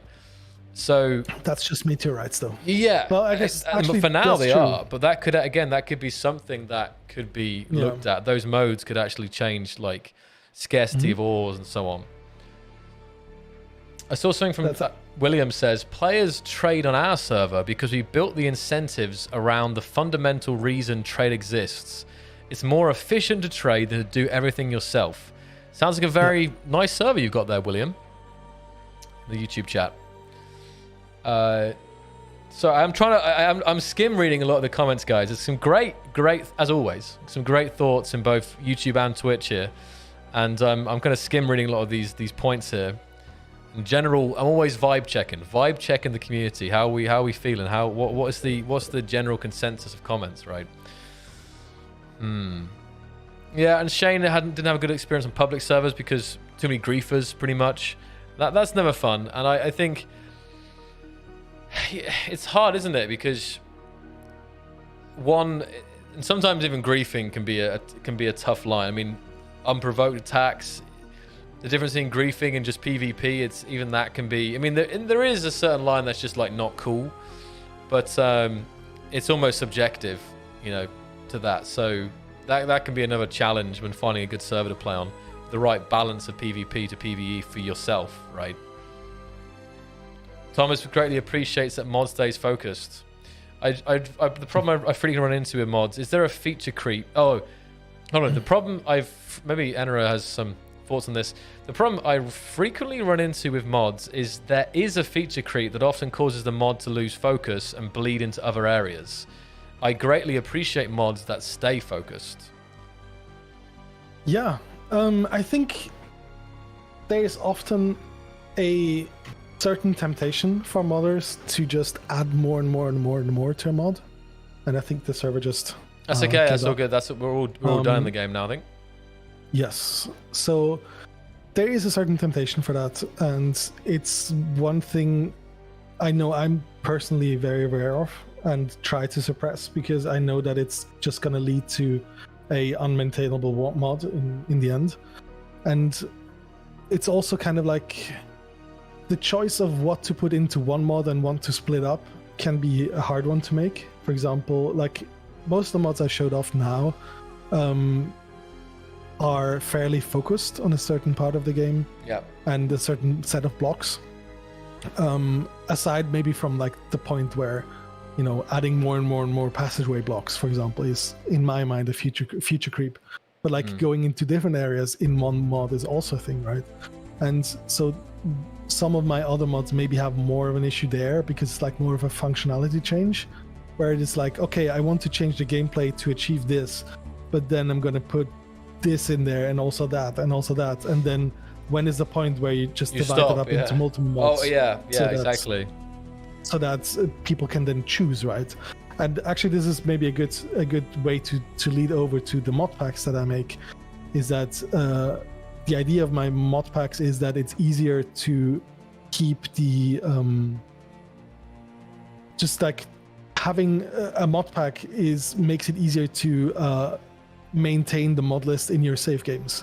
I really dislike having like 200 mods in my save game mod list. It's why whenever we're doing our survival series, it's always like, come on guys, just join it. It's literally just one mod. It's actually like 100 mods, but it's all like, it just appears as like one mod. Yeah, that's kind of the trick that I use, is that I use dependencies, which is like defining that a mod that you subscribe to, when you install into your save game, it automatically also adds different mods to that save game. And they don't appear in the list, which is my main concern. I want to keep the list clean so that it's easy to manage.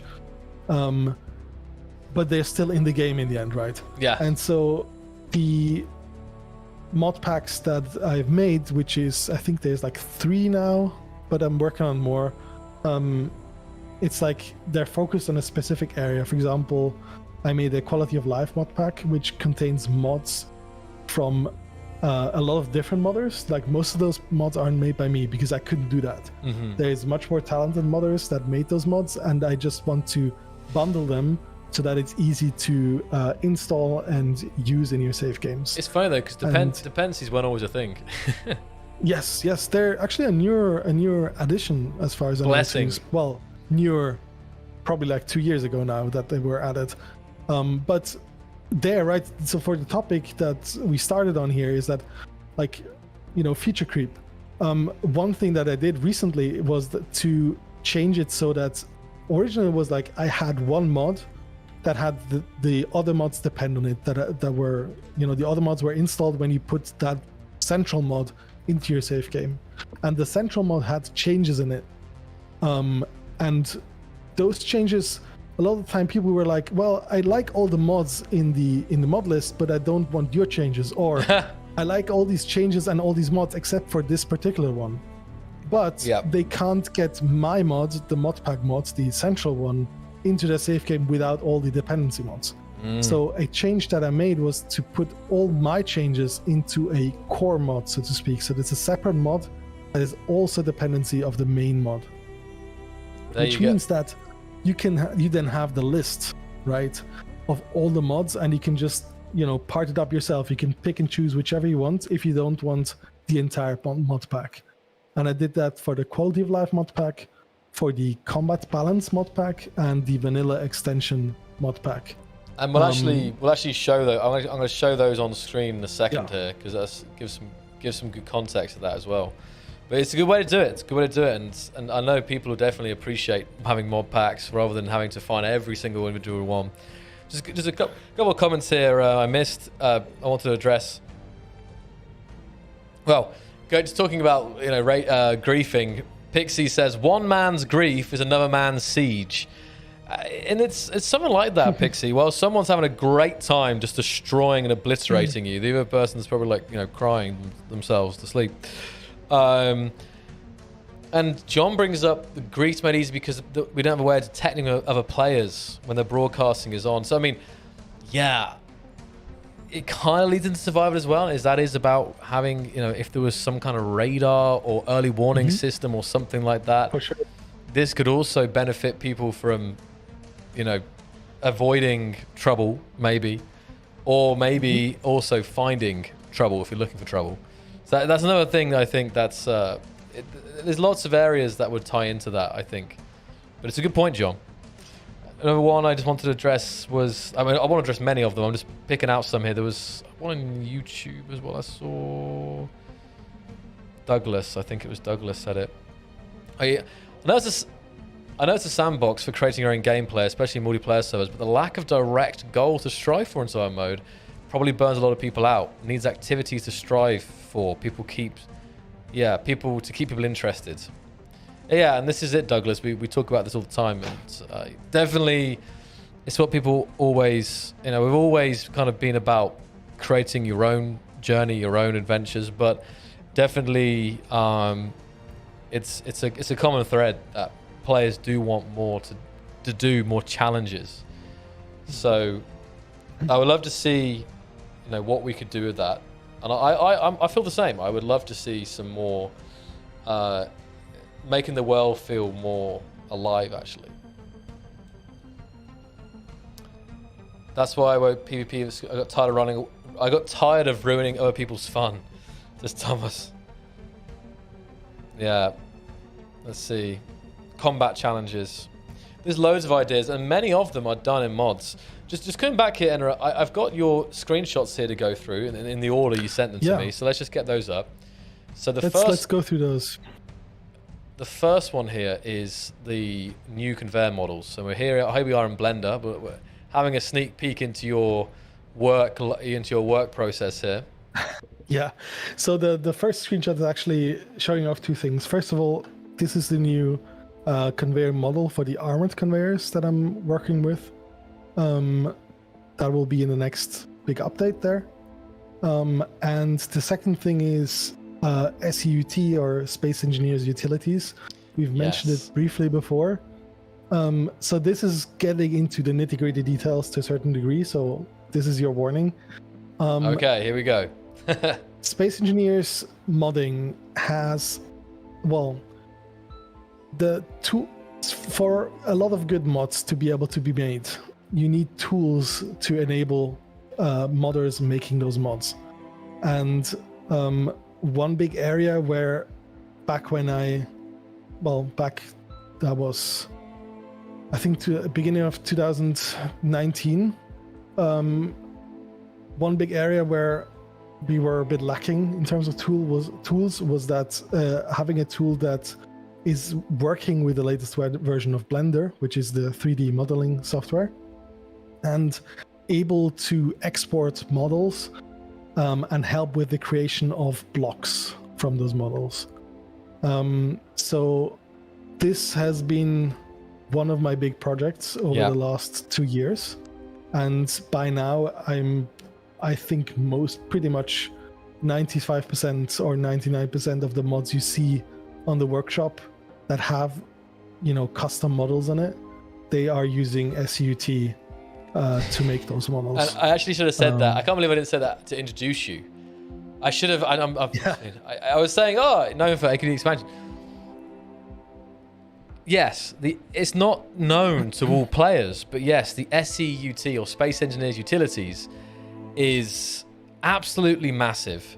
And Enenra has been working on this for a long time, and so many modders use this. And I'm sure if you get into modding, you'll also find yourself using this tool.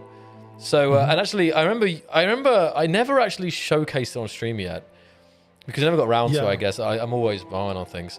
But I remember you said to me, "Hey Zoc, SEUT is so intuitive. Even you could, you could make a mod." I was a little insulted because I actually made the second mod ever on the Steam Workshop.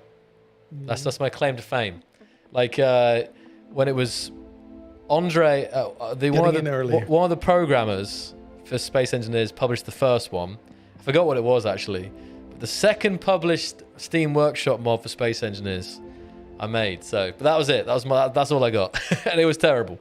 But it's still, in general, you said this right, and you can make that. Make it that someone like me I'm not a modder.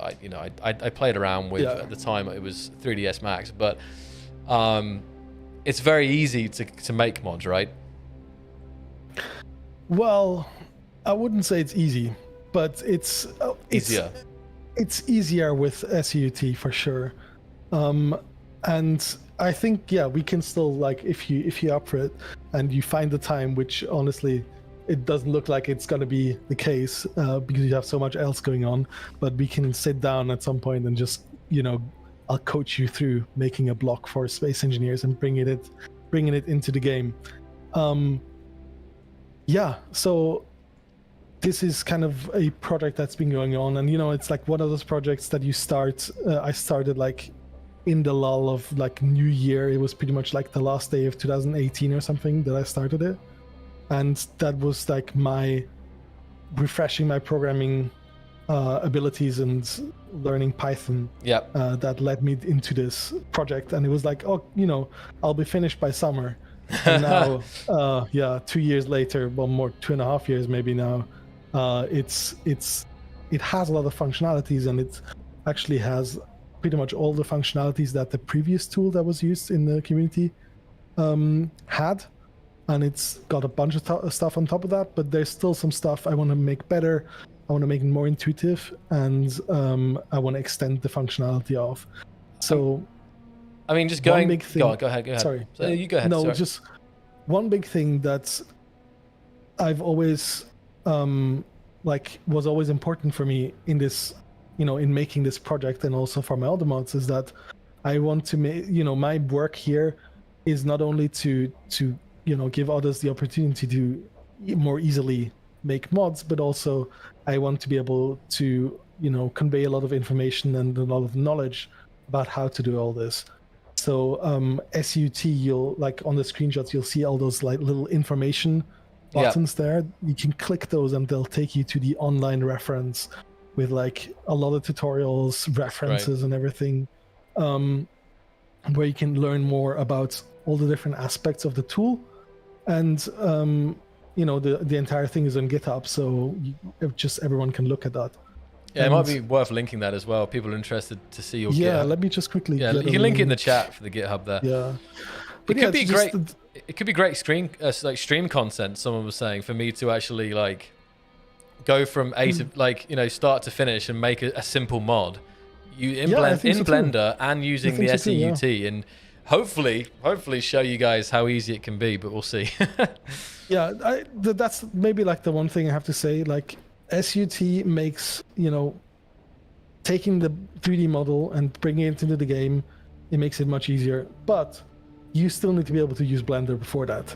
Of course, yeah. That's like, I see a lot of people that are new to modding and really enthusiastic coming in and like, I want to make a mod and I want to make this and this and this, which is great. But while SUT makes it really easy to get those models in game, you still need to first make a model. And that is an art form, like there's a reason 3D artist is a job and not just something that everyone does by themselves.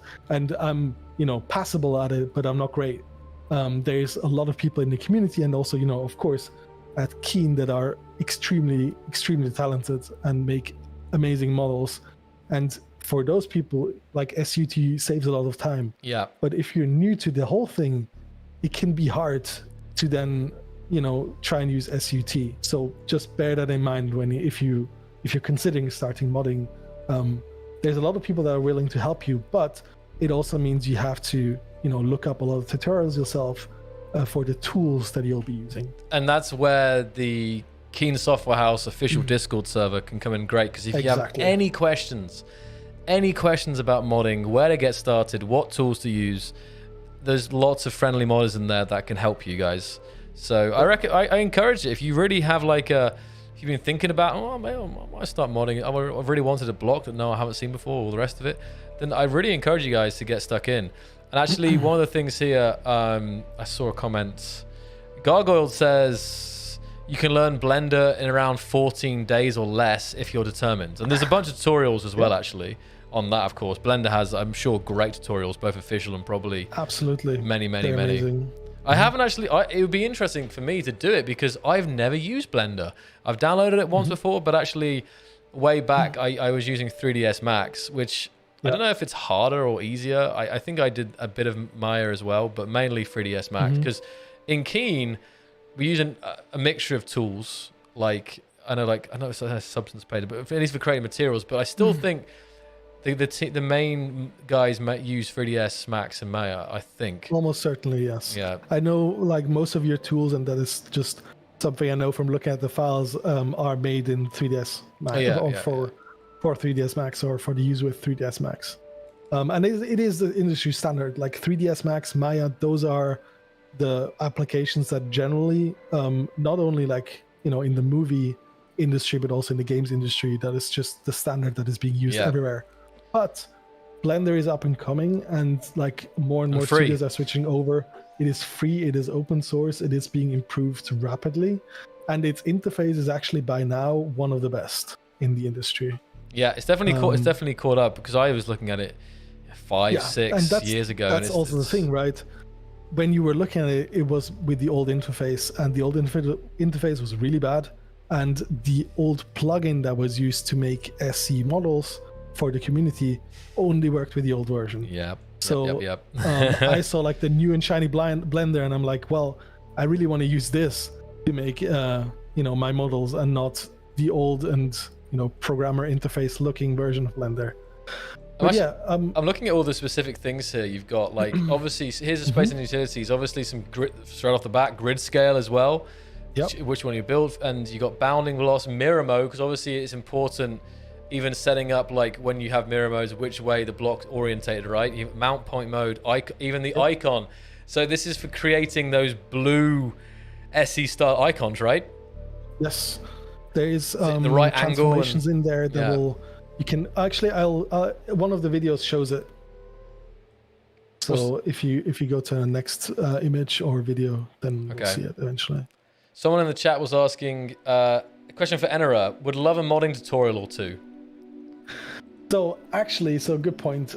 I wrote quite a few tutorials for the reference page. It's called Space Engineers Modding Reference, which is a mouthful, and thus I've abbreviated it to SAMREF, which is also not great, but it's better.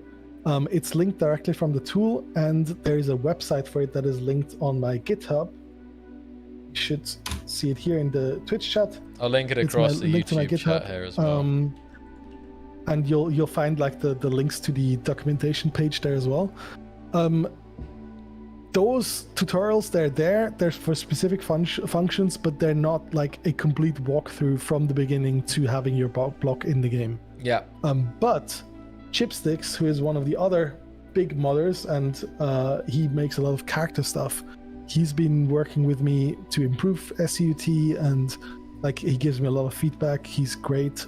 He has made a YouTube, I think 2 YouTube videos now about how to make a mod and get a model into the game, and he has a bunch of like example mods that you can like break down and have a look at, right? Yeah, that's great. Shout out to Chipsticks. I'm not sure, maybe he's still here and can link it, but he has a lot of really good stuff on his workshop, and on his YouTube as well. And so he honestly, that is an area where I need to put in some time as well, but it's just a lot of work.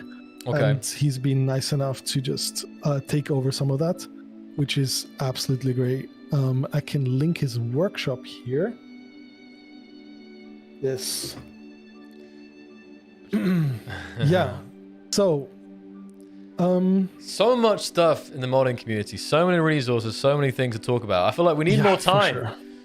We need more time to go through this. And actually, I was thinking it'd be kind of interesting if we had like a couple of modders on or something, and we could do like I had like a modders I don't know, like a modders round table, but I don't know what it would be. But it'd be like some kind of like, I don't want to say podcast, but like, you know, like it'd be somehow like modders, some different, all discussing round stuff. table? Yeah, modders round table. Yeah, I don't know. It suddenly came to me. But just we'll go through these pictures real quick because there's a couple more here. So these are just the new thrusters you're working on, right?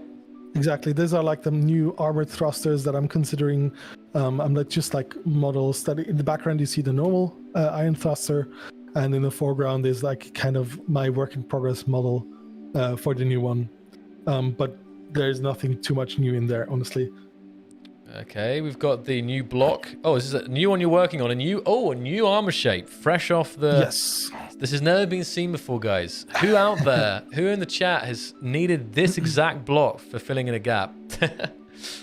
Yeah, so this is actually a shape that I've seen people ask for quite a bit, like me directly, but also like asked Keen to implement. Cool. That. And this is most likely one that will be in the next version of Armor Expansion. What's it? It's because the I need to like half stock slope.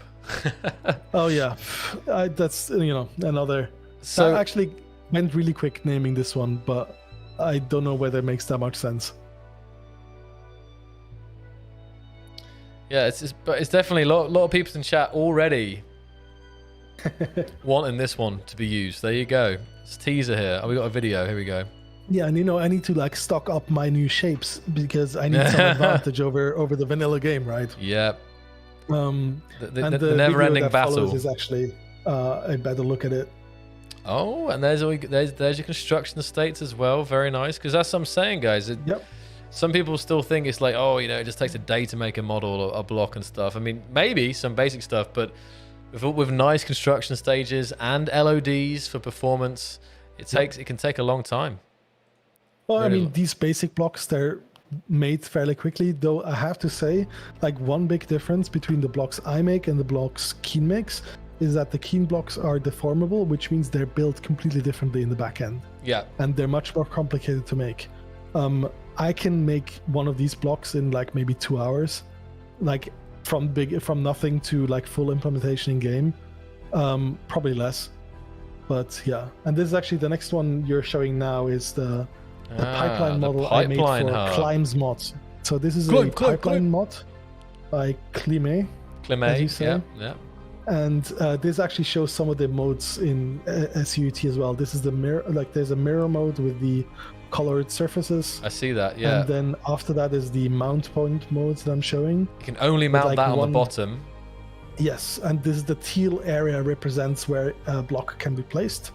And you can edit that in Blender, and then it'll export it. And then in the end, I show the icon rendering modes really quickly. There it is, look, you got the Blender preview there. Yep. And that just exports directly into the right, with the right colors. You can turn off the color overlay because there's people that like the colorful icons. Yeah, the colored mode, yeah. And give me just 1 second, man. I just got to quickly take care of something. Sure. Give me 1 second here.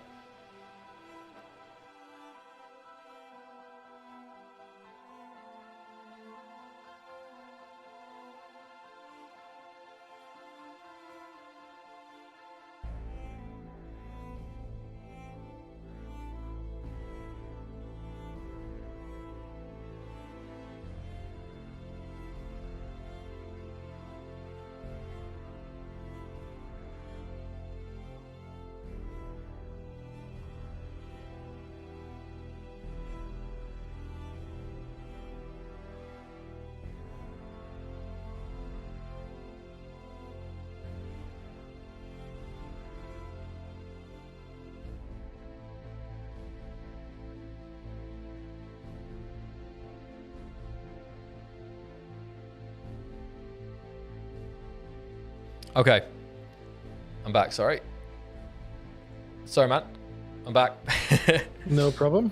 Awesome. Yes, I had to take care of that. So, yeah, no, this is great, though. This is great to show everyone the power of SEUT and, even all the things, because there's you could definitely get a model into SE quicker than this, without like bothering for some of these things, but it's going to have some problems or it won't look as good as it needs to.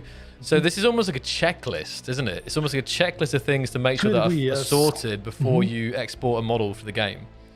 Yeah, and actually one of the big advantages of SUT is that when you export from it, you don't need to set like any of that, like the mirroring, the mount points, the render, it's all secondary. If you just want to have like, you have the model and you want to see how it looks in game, just like have a quick glance, then you can just export it. You export it directly into the mod folder. You just start up Space Engineers and you have it in there. Like there's some defaults there and you can just really, really easily check in game whether it works or not and whether you want to change something. And this ability of just having the process of checking something live and in game, the way it will look in the end, makes it so much quicker to produce, like making that quick and easy makes it so much quicker to produce the model as a whole. Yeah. I'm just amazed how quickly it's to make even that thumbnail. Like I think you see a lot more blocks. I remember modding when it was first in the Steam Workshop, right? Or even, I don't know when, I guess before SEUT.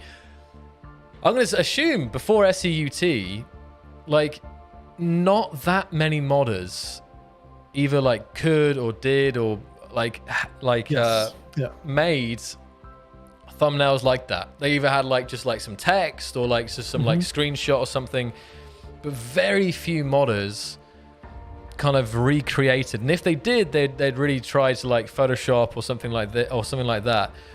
So the fact that you've just got this like scripted thing set up that you literally just take it and and that's good to go. I mean, maybe a little bit more zoomed in, but on the whole, it's just ready to be exported. I mean, that's even... It's actually the next version of SUT will export it straight into the game format, so you don't need to do anything beyond this. Like not even the right... straight into the mod folder. Wow. You can just start it up and it's there and it works. And so that's kind of like the big thing that I want to do with SUT as well. It's like one big thing for me is like streamlining it, just streamlining the entire process, making it easy, making it intuitive, just simplifying the parts that don't need to be complicated. And the other thing is, of course, like documentation and teaching people how to use it, because in the end, if I teach a lot of people how to use it, then they can in turn teach other people, and I don't need to do it anymore, right? That's like the ultimate truth to the whole thing is like, I'm kind of lazy and I prefer if like, I make the work for me smaller by teaching other people how to do it, then I don't need to do it. That's great. Yeah, and the thing you're showing right now is also part of like the documentation and the idea of like making it intuitive. Is like there's a whole window that's just like, it shows you the errors, it shows you what happened, it shows you the button there, the SEMREF button, it takes you straight to a solution to the problem, or like an idea of what could have gone wrong, and then you can resolve it yourself. And that's also a thing. It's also ultimately a measure of like making it easier for me to concentrate on the people that need help beyond just the common errors, right? Definitely, and this is all part of the thing that makes it easier to understand. And when something is wrong, it allows you to like debug that much quicker, right? Exactly. Yeah. So yeah, awesome stuff. So that's a little preview there, guys, of using SEUT, another one of Enenra's projects. I mean, we were talking about the in-game stuff first, and actually I probably should have led with that because I'm just clicking now. I knew he was doing all this for years. Oh, Enenra. But I'm now like having this like almost like a wake-up call. I'm like just how big a difference Enenra's SUT is made for modders out there. Like maybe not all the modders, or maybe some use 3DS. I don't know. Yeah, but maybe like some that use it. Maybe like majority or most modders are utilizing this, right? Definitely, like vast majority of the ones that make 3D models. I know I've encouraged people to like try making mods as a result of making SUT easy to use, and that's been very rewarding to hear. Just like great. Like yeah, and actually it's something that I should mention as well. Like, we think of SE as this little community that we have, but SE has sold a lot of copies, and actually I can interestingly, I can actually estimate the size of the modding community by looking at the downloads for SUT. So the last version of SUT had over 500 downloads, which means that there's a lot of people out there that are trying to make mods for SE, and they're like interested in the game and in, you know, making stuff for the game. So that's actually something that's kind of surprised me and has been really encouraging as well. Yes, because, you know, just there's the people numbers that use it. Yeah, that's great. That's awesome. That's so. And the last thing, hold on. Yeah, I'll just bring up what some of the mod packs, guys, I wanted to cover here for Enenra, because we are going to start to wrap it up here. I want to do show this off. We can talk to Enenra for years, I'm sure, about all this modding goodness. But I'm just gonna try and get some of this these final shout outs in here. And actually, one more thing I should really focus on and emphasize is like, none of this would have been possible without all the other people that came before me and you know, did the research and helped me in, you know, making this. Because a lot of the time I'll be like, okay, what exactly does this do?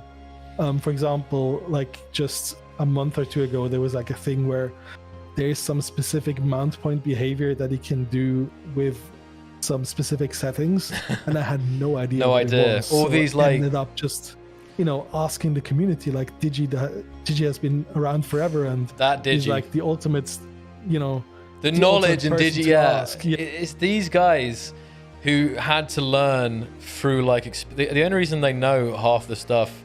Oh, I'm not making that, but the only reason they know a lot of the things is not because it's written down anywhere, just because they like figured it out. They like experimented, they found it. I mean, also shout out here to Xocliw and Harag. Harag's tool also was like essential to being able to make mods, and Enenra kept the flame alive, says Ravenbolt. And Xocliw, me and him go way back, because I actually was reviewing his mods before the Steam Workshop was even a thing. People were just posting. I forgot how it worked, but people were just posting mods, and then you just had to download them and then put them into a folder. And I was working with Xocliw back then, and he went on and to do lots and lots of really great tutorials. So yeah, definitely, it's a lot of modders make this kind of whole community what it is, but it's been a journey to get to where it is now, to develop all the tools and the knowledge, because it's true, a lot of people had to figure out some stuff, you know, by error, and that's because you know, Keen, we published a modding guide, but as you know, we talk about it on stream, our modding guides, our guides in general aren't what they should be. They're definitely out of date, and some are completely obsolete at this point. But no, I mean, you know, like even like as you know, as little back as like 2 months ago, when I was still working on SUT, you know, I took a break for the last 2 months ish. I was actually referencing a guide that Marek posted on the Steam Workshop. Wow, that's about like transparent materials, which is just like a specific type of material in the game, and that was like the basis for a new functionality that I'm working on for SUT.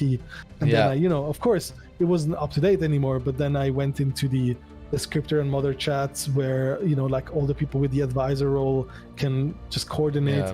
And I asked there, like Windlemere, I asked Digi, I asked Equinox, like all these old people. Well, I don't know how old they are. I don't want to say anything, but they've been around for a long time. They're gurus, right? Gurus, and that's it. Modding gurus. Like, yeah, not only them, but also like sometimes Inflex, for example, will chime in and help out, or like in, you know, in other places where the devs will also be, you know, friendly and ready to answer your questions, because, you know, they care as well. And that's really great. This like community spirit. I think the one thing about guides, I feel like it's definitely hard to keep them up to date, because they can, even after one update, it can change, and you need to do something differently. Yes. And we don't have anyone at Keen. We don't have anyone currently at Keen who is dedicated for doing that. But definitely, you know, it's something that not just like modding guides, but guides in general. I said, like, I know a lot of players find it frustrating, and I understand that. Like, there's lots of great community, you know, guides out there, but I know people would like for there to be better official guides. I mean, I'm not sure whether it would be putting a seal of approval or a stamp of approval onto some of the modding ones out there already, because there are some ones out there that are really great, I think, but definitely For sure. something. So I just wanted to show off. So big shout out to you guys. This is for some of the awesome mod packs that Enenra has created under the AQD brand. You might know some of these. This is the chocolate sauce for your vanilla game. The vanilla extension one. I was really proud of that tagline. I'm not sure how good it actually is, but I was really proud when I came up with it. I can tell you that. It's pretty damn good. It's pretty damn good there. So this is version 1.2, and again, it's a bunch of various mods and from many authors, including yourself, and it's aimed at extending the vanilla game, a new box and functionality that should, in my opinion, be part of the base game. So it's nothing too crazy, nothing like radical. Just things that like maybe are just quality of life things, but can make it, you know, like I tried to choose them in a way to make sure they fit neatly into the game, but not change the gameplay too drastic, but adding more possibilities and options. Yeah, it's all about like extending what's there, like adding stuff that naturally fits in, and actually that is maybe something that is not immediately apparent, but that's really important for when I think about how I make my mods, is that all my mods should fit neatly into the game so that you barely really realize where the mod starts and the game ends. And yeah, so like it feels like a vanilla. It feels like vanilla. Yes. All the stuff is integrated into the existing groups, into like there will never be a tab in the G menu that says Enenra or AQD.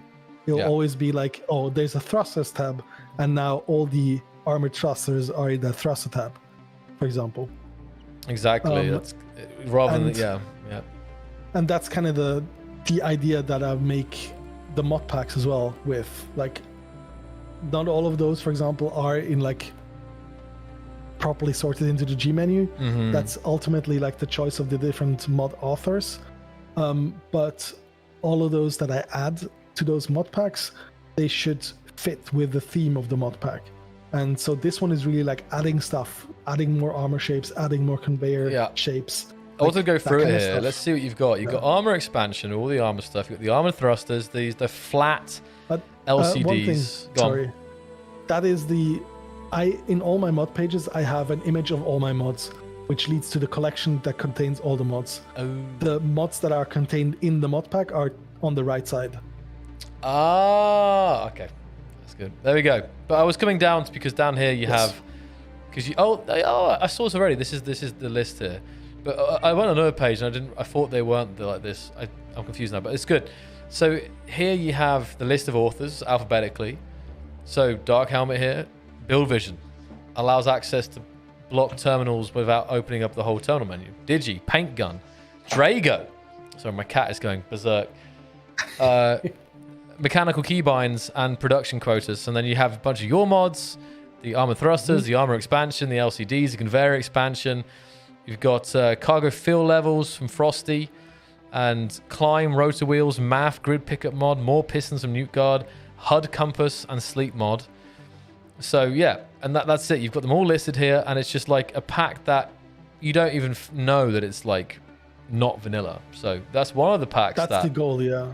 And yeah, it's really important to me to like list all the people that have mods in this pack, because ultimately, like, you know, it wouldn't be possible without them. And there's so many like really talented modders that, you know, do stuff that I could never do. Yeah. And yeah, for example, like Drago is in the Twitch chat as well right now. Big shout out to that Drago. Like three of the really great mods in that pack as well. OG Drago. Yeah, so the combat balance was the idea of like, and that's, you know, being addressed now with this year, the year of warfare with Keen, and this has existed for a while longer, so it's like based on old information to a degree. Okay. And the idea that was there, like, I think combat should work a bit differently, and so in this mod and in the mods that it contains, I make changes to the whole thing. For example, like the critical reactor explosions and the tank explosions mean that, you know, when you don't build your ships in a way that those are protected, you will die very quickly. Yeah. This is something that you feel like, you know, so you got the critical reactor explosions, the tank explosions. You have the core. It's another mod within this pack, the combat balance like core, and it basically changes the HP of certain blocks as well as a DPS of weapons, right? Rebalance. And you've got from Gauge, you've got the relative top speed mods and the shrapnel damage mod as well. So it's just nothing too crazy, right? This hasn't even got any guns. It just slightly changes the existing vanilla stuff and the balance there. Yeah, and it's something like I definitely plan on putting weapon core in there in the future. It's currently like a little bit outdated because it's not adjusted, and like with the next update there will be more warfare changes again, so I'm hesitating a bit on putting a lot of time into updating it right now with so much changing, but it's definitely like there's stuff planned for that as well. Fantastic. And just seeing here, and finally we have the AQD quality of life. Look at that picture. You guys feel relaxed already there. Nice cocktails. You can see some pictures here. Oh yes, glorious camera. Very nice. Let's go see the full list here, but I love this one. Okay, so this one here, we've got clean assembler tab. Rearrange it to be more organized and intuitive. Tool switcher. And you can scroll between the tools with the scroll wheel. There we go. So just a single slot. Very nice indeed. Build info again from Digi. Camera panning from the camera. Oh, I love that camera panning. Light block improvements. Autofill bottles. You got another core, another mod within a mod. It kind of makes a variety of small changes, but okay. That's what I mentioned earlier with like putting the changes that I made into a mod within the pack as well. That means that everyone can pick and choose and just put their own pack together, including the changes I made. Including the core ones. Rather than this pack, they can use your core changes, but also maybe not auto run, for example. I don't know. Sorry, exactly. Man. Auto, big one. Auto or pickup. Really great. We love this in survival. Auto run. I forget to use that. We must have had that on, but I honestly forget about that. Double tap W to run without. That's glorious though, Climb. We got in-flight buttons, suit broadcast toggle. We got team spot as well for making a marker on the crosshair. It might make calling out positions, Ammo management controls, Meridius, easy control button access, faction ownership helper. Oh, this is another good one. Adds a button to all cockpit blocks to transfer the ownership of the entire grid, I think, to another. To the other player. GPS distance helper. We've got projector to assemblers, build colors, smarter suit, sneaky sounds, and auto closed doors, all in this one here. So again, a great mod pack, which has been personally selected by Enenra to bring the quality of life up. It's kind of a curation, right? It's a curation. I decide like, these are mods that you should use, and it's in a certain way it kind of goes against the spirit of mods where you can just like customize to the last degree everything you want in there. But personally I actually appreciate a lot of the time to like have a mod pack where I can just like I'll just I'll play with this person's vision of how the game should work. And that's kind of like something, well, maybe I should mention as well, like the idea of the mods that I make, and most of them are under the AQD label, is that in the end I'll have one mod which has all the others as a dependency, and it's like one giant mod pack with all my stuff in it once it's all done, and all the stuff I release is like components of a whole that should fit together in the end. There you go. It's you've got it. Again, you've got it all figured out, and I say you're definitely someone who's good at planning. Just implementing. Not that far yet, but planning. The reason I bring planning up is because Enenra has been helping me, and the guys with Starcore this year, which was this PV. My cat got in finally. It's a PvP tournament using the weapon core stuff, and I'm gonna hold on. Bring a friend on stream. So using the weapon core kind of core stuff, there's a bunch of fantastic modded weapons. We put together this tournament, and Enenra was helping the website and the rules and the balance, and did a lot of organization. So I've had experience this year a lot with Enenra's organizational abilities. So and definitely helping organize the modding community and help out wherever you can. Enenra, it's been really great.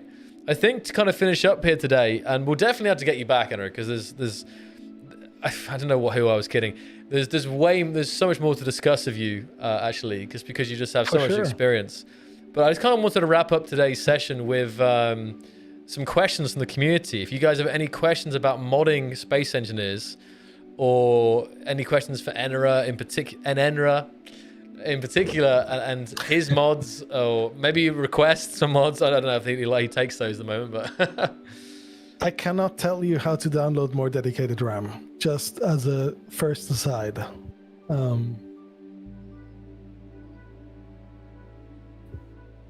Let's see.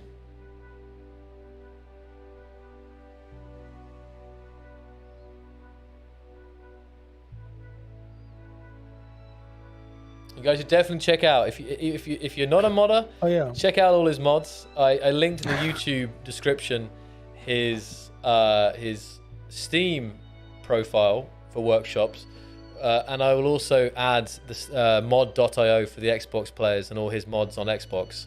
So definitely check out all his mods if you haven't already. I'm sure many of you do use them. And if you're a budding modder, then yeah, join the Keen Software House Discord. Jump in the modding channels, and I'm sure you'll get pointed in the right direction to get using the Space Engineers utilities and yeah, how to start modding in Space Engineers.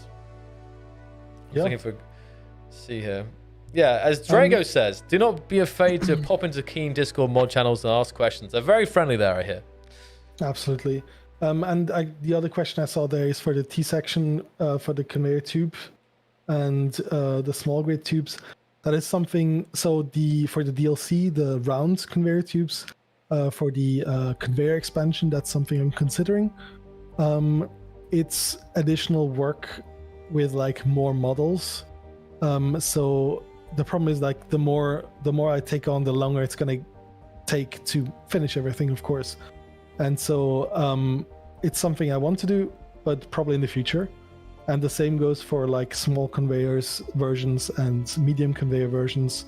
You have to bear in mind that like for every block I make, there is the base model, there is 3 construction state models, there's 3 LOD models, and a collision model. So it's actually a lot of work to make a single block in Space Engineers if it's a more detailed one than just an armor block. So it takes a while. I like doing it, but I also like having free time. So I don't like to, I don't want to just promise that I'm gonna do all of that. Yeah.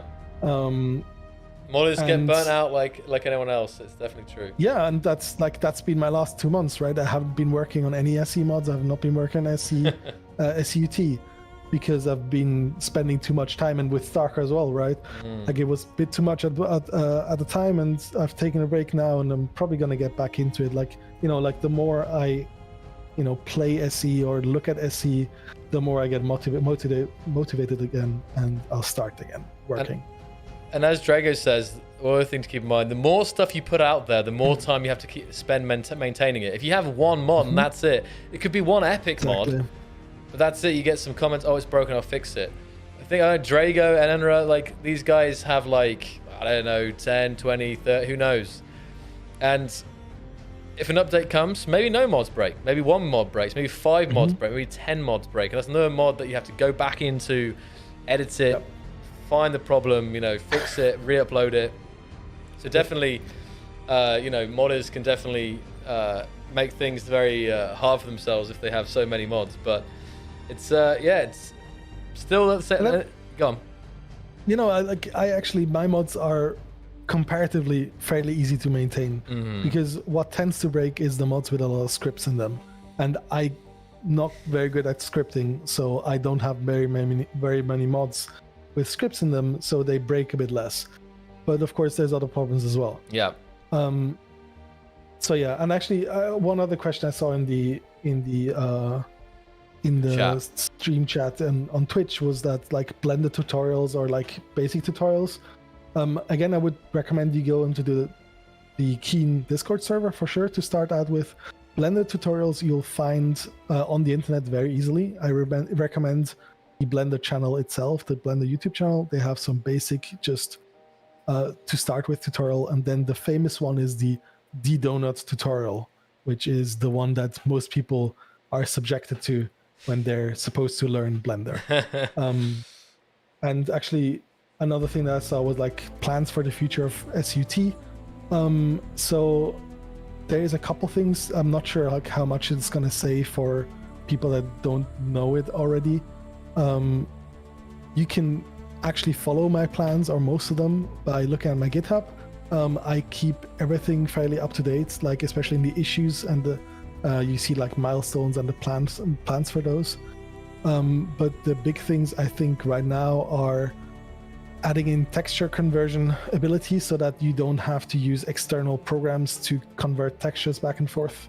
Yeah. That is mostly already implemented. But like the problem is that SU uses a very modern texture format, and a lot of image editors don't support that format. And so there's utilities that you can use to convert back and forth, but those are not that easy to use. So I've built a thing into SUT itself, which has that ability. Definitely for modders, it's keep an eye on it. You know, he's always adding some stuff, so definitely keep an eye on what's what's going to be added to it. And I still think Enenra is everywhere in the community, so it's not hard to find. It's not hard to miss him, should I say? He's in a lot of places. Spend too much time here. Yeah, like, I don't know, 10 plus space engineers related discords or something. But yeah, again, like one thing I want to mention, if you have questions, please use the public forums, or rather the public channels. I have a Discord as well. It's linked in SUT itself. There's people there that know how to use SUT.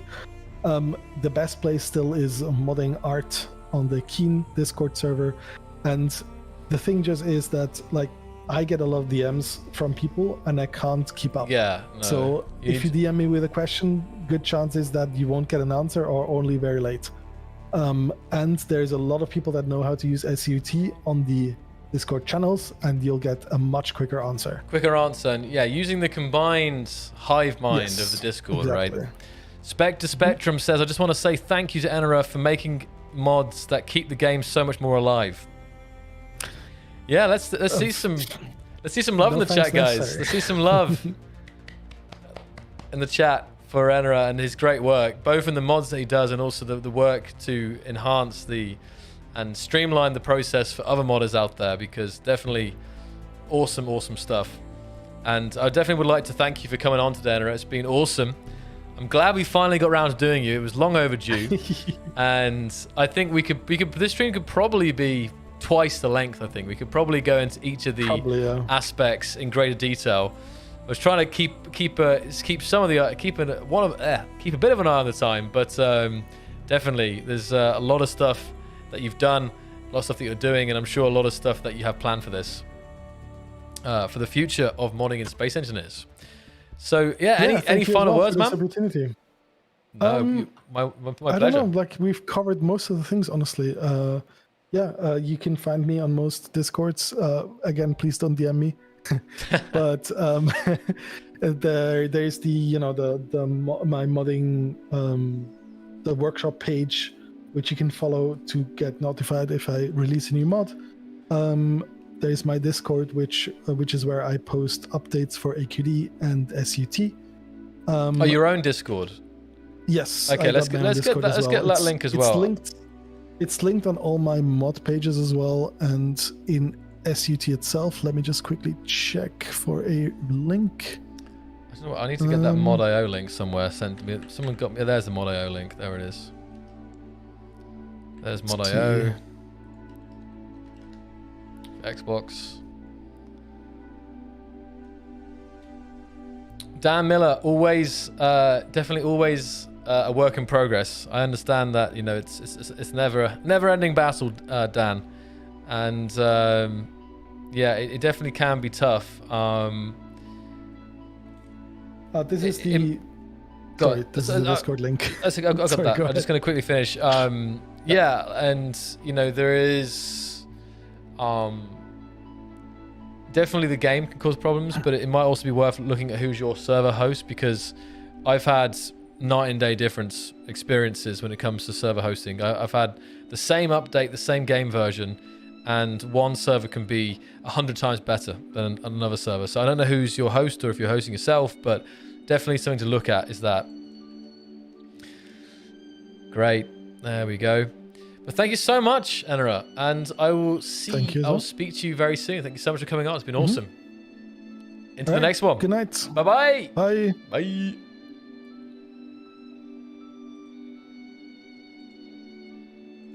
All right, guys. Well, that is all for today. How did you find it? And if you enjoyed that, which modders would you like to have on the show? Which modders out there? And we've got hundreds, thousands of modders. Definitely hundreds of actors, but maybe, you know, over the years, thousands of modders. So do you have any personal requests for modders you'd like to see on the show? I don't know if they'll come. I have to ask them. But there is definitely a couple who have expressed interest in coming on.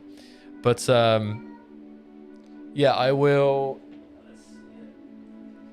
see what you guys are saying. Oh, here's Django. He's being... Yes. You've been naughty.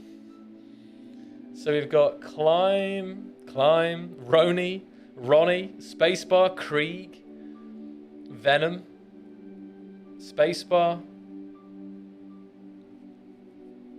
No, and I think that we could also get I think content creators. Yeah, definitely some YouTubers. I know there's some YouTubers in the chat right now. I would love to get on some of the YouTubers out there and streamers to come and talk about their content and what they're up to. So modders are out there, but definitely would want to get some more guests as well. So that's great. Love to hear from Meridius, Chipsticks, Climb, anyone else really. Fantastic, Andrew Man. And Andrew Man, you could actually be also another great yeah, there you go.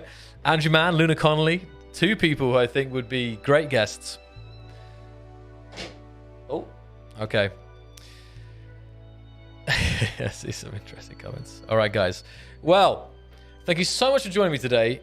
We didn't get time for too much Q&A in terms of general SE questions, but we'll be back next week. Maybe next week will just be me again, and we'll kind of mix it up. We'll do some showcase and Q&A, because when we have an interview and a guest, it's not as easy to do general SE questions. So we'll try and mix it up, keep it fresh. And yeah, I'd like to thank you guys so much. It's been a really interesting one for me, actually. I learned a lot today as well. So really, really cool. And I will see... Oh, the cat is going to turn off the stream. Someone is wanting attention. You. All right. Okay, let me end the stream before the cat ends it for me. See you guys. Bye-bye.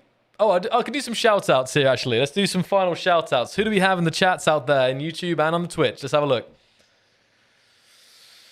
I see Seth, Thomas, Kevin.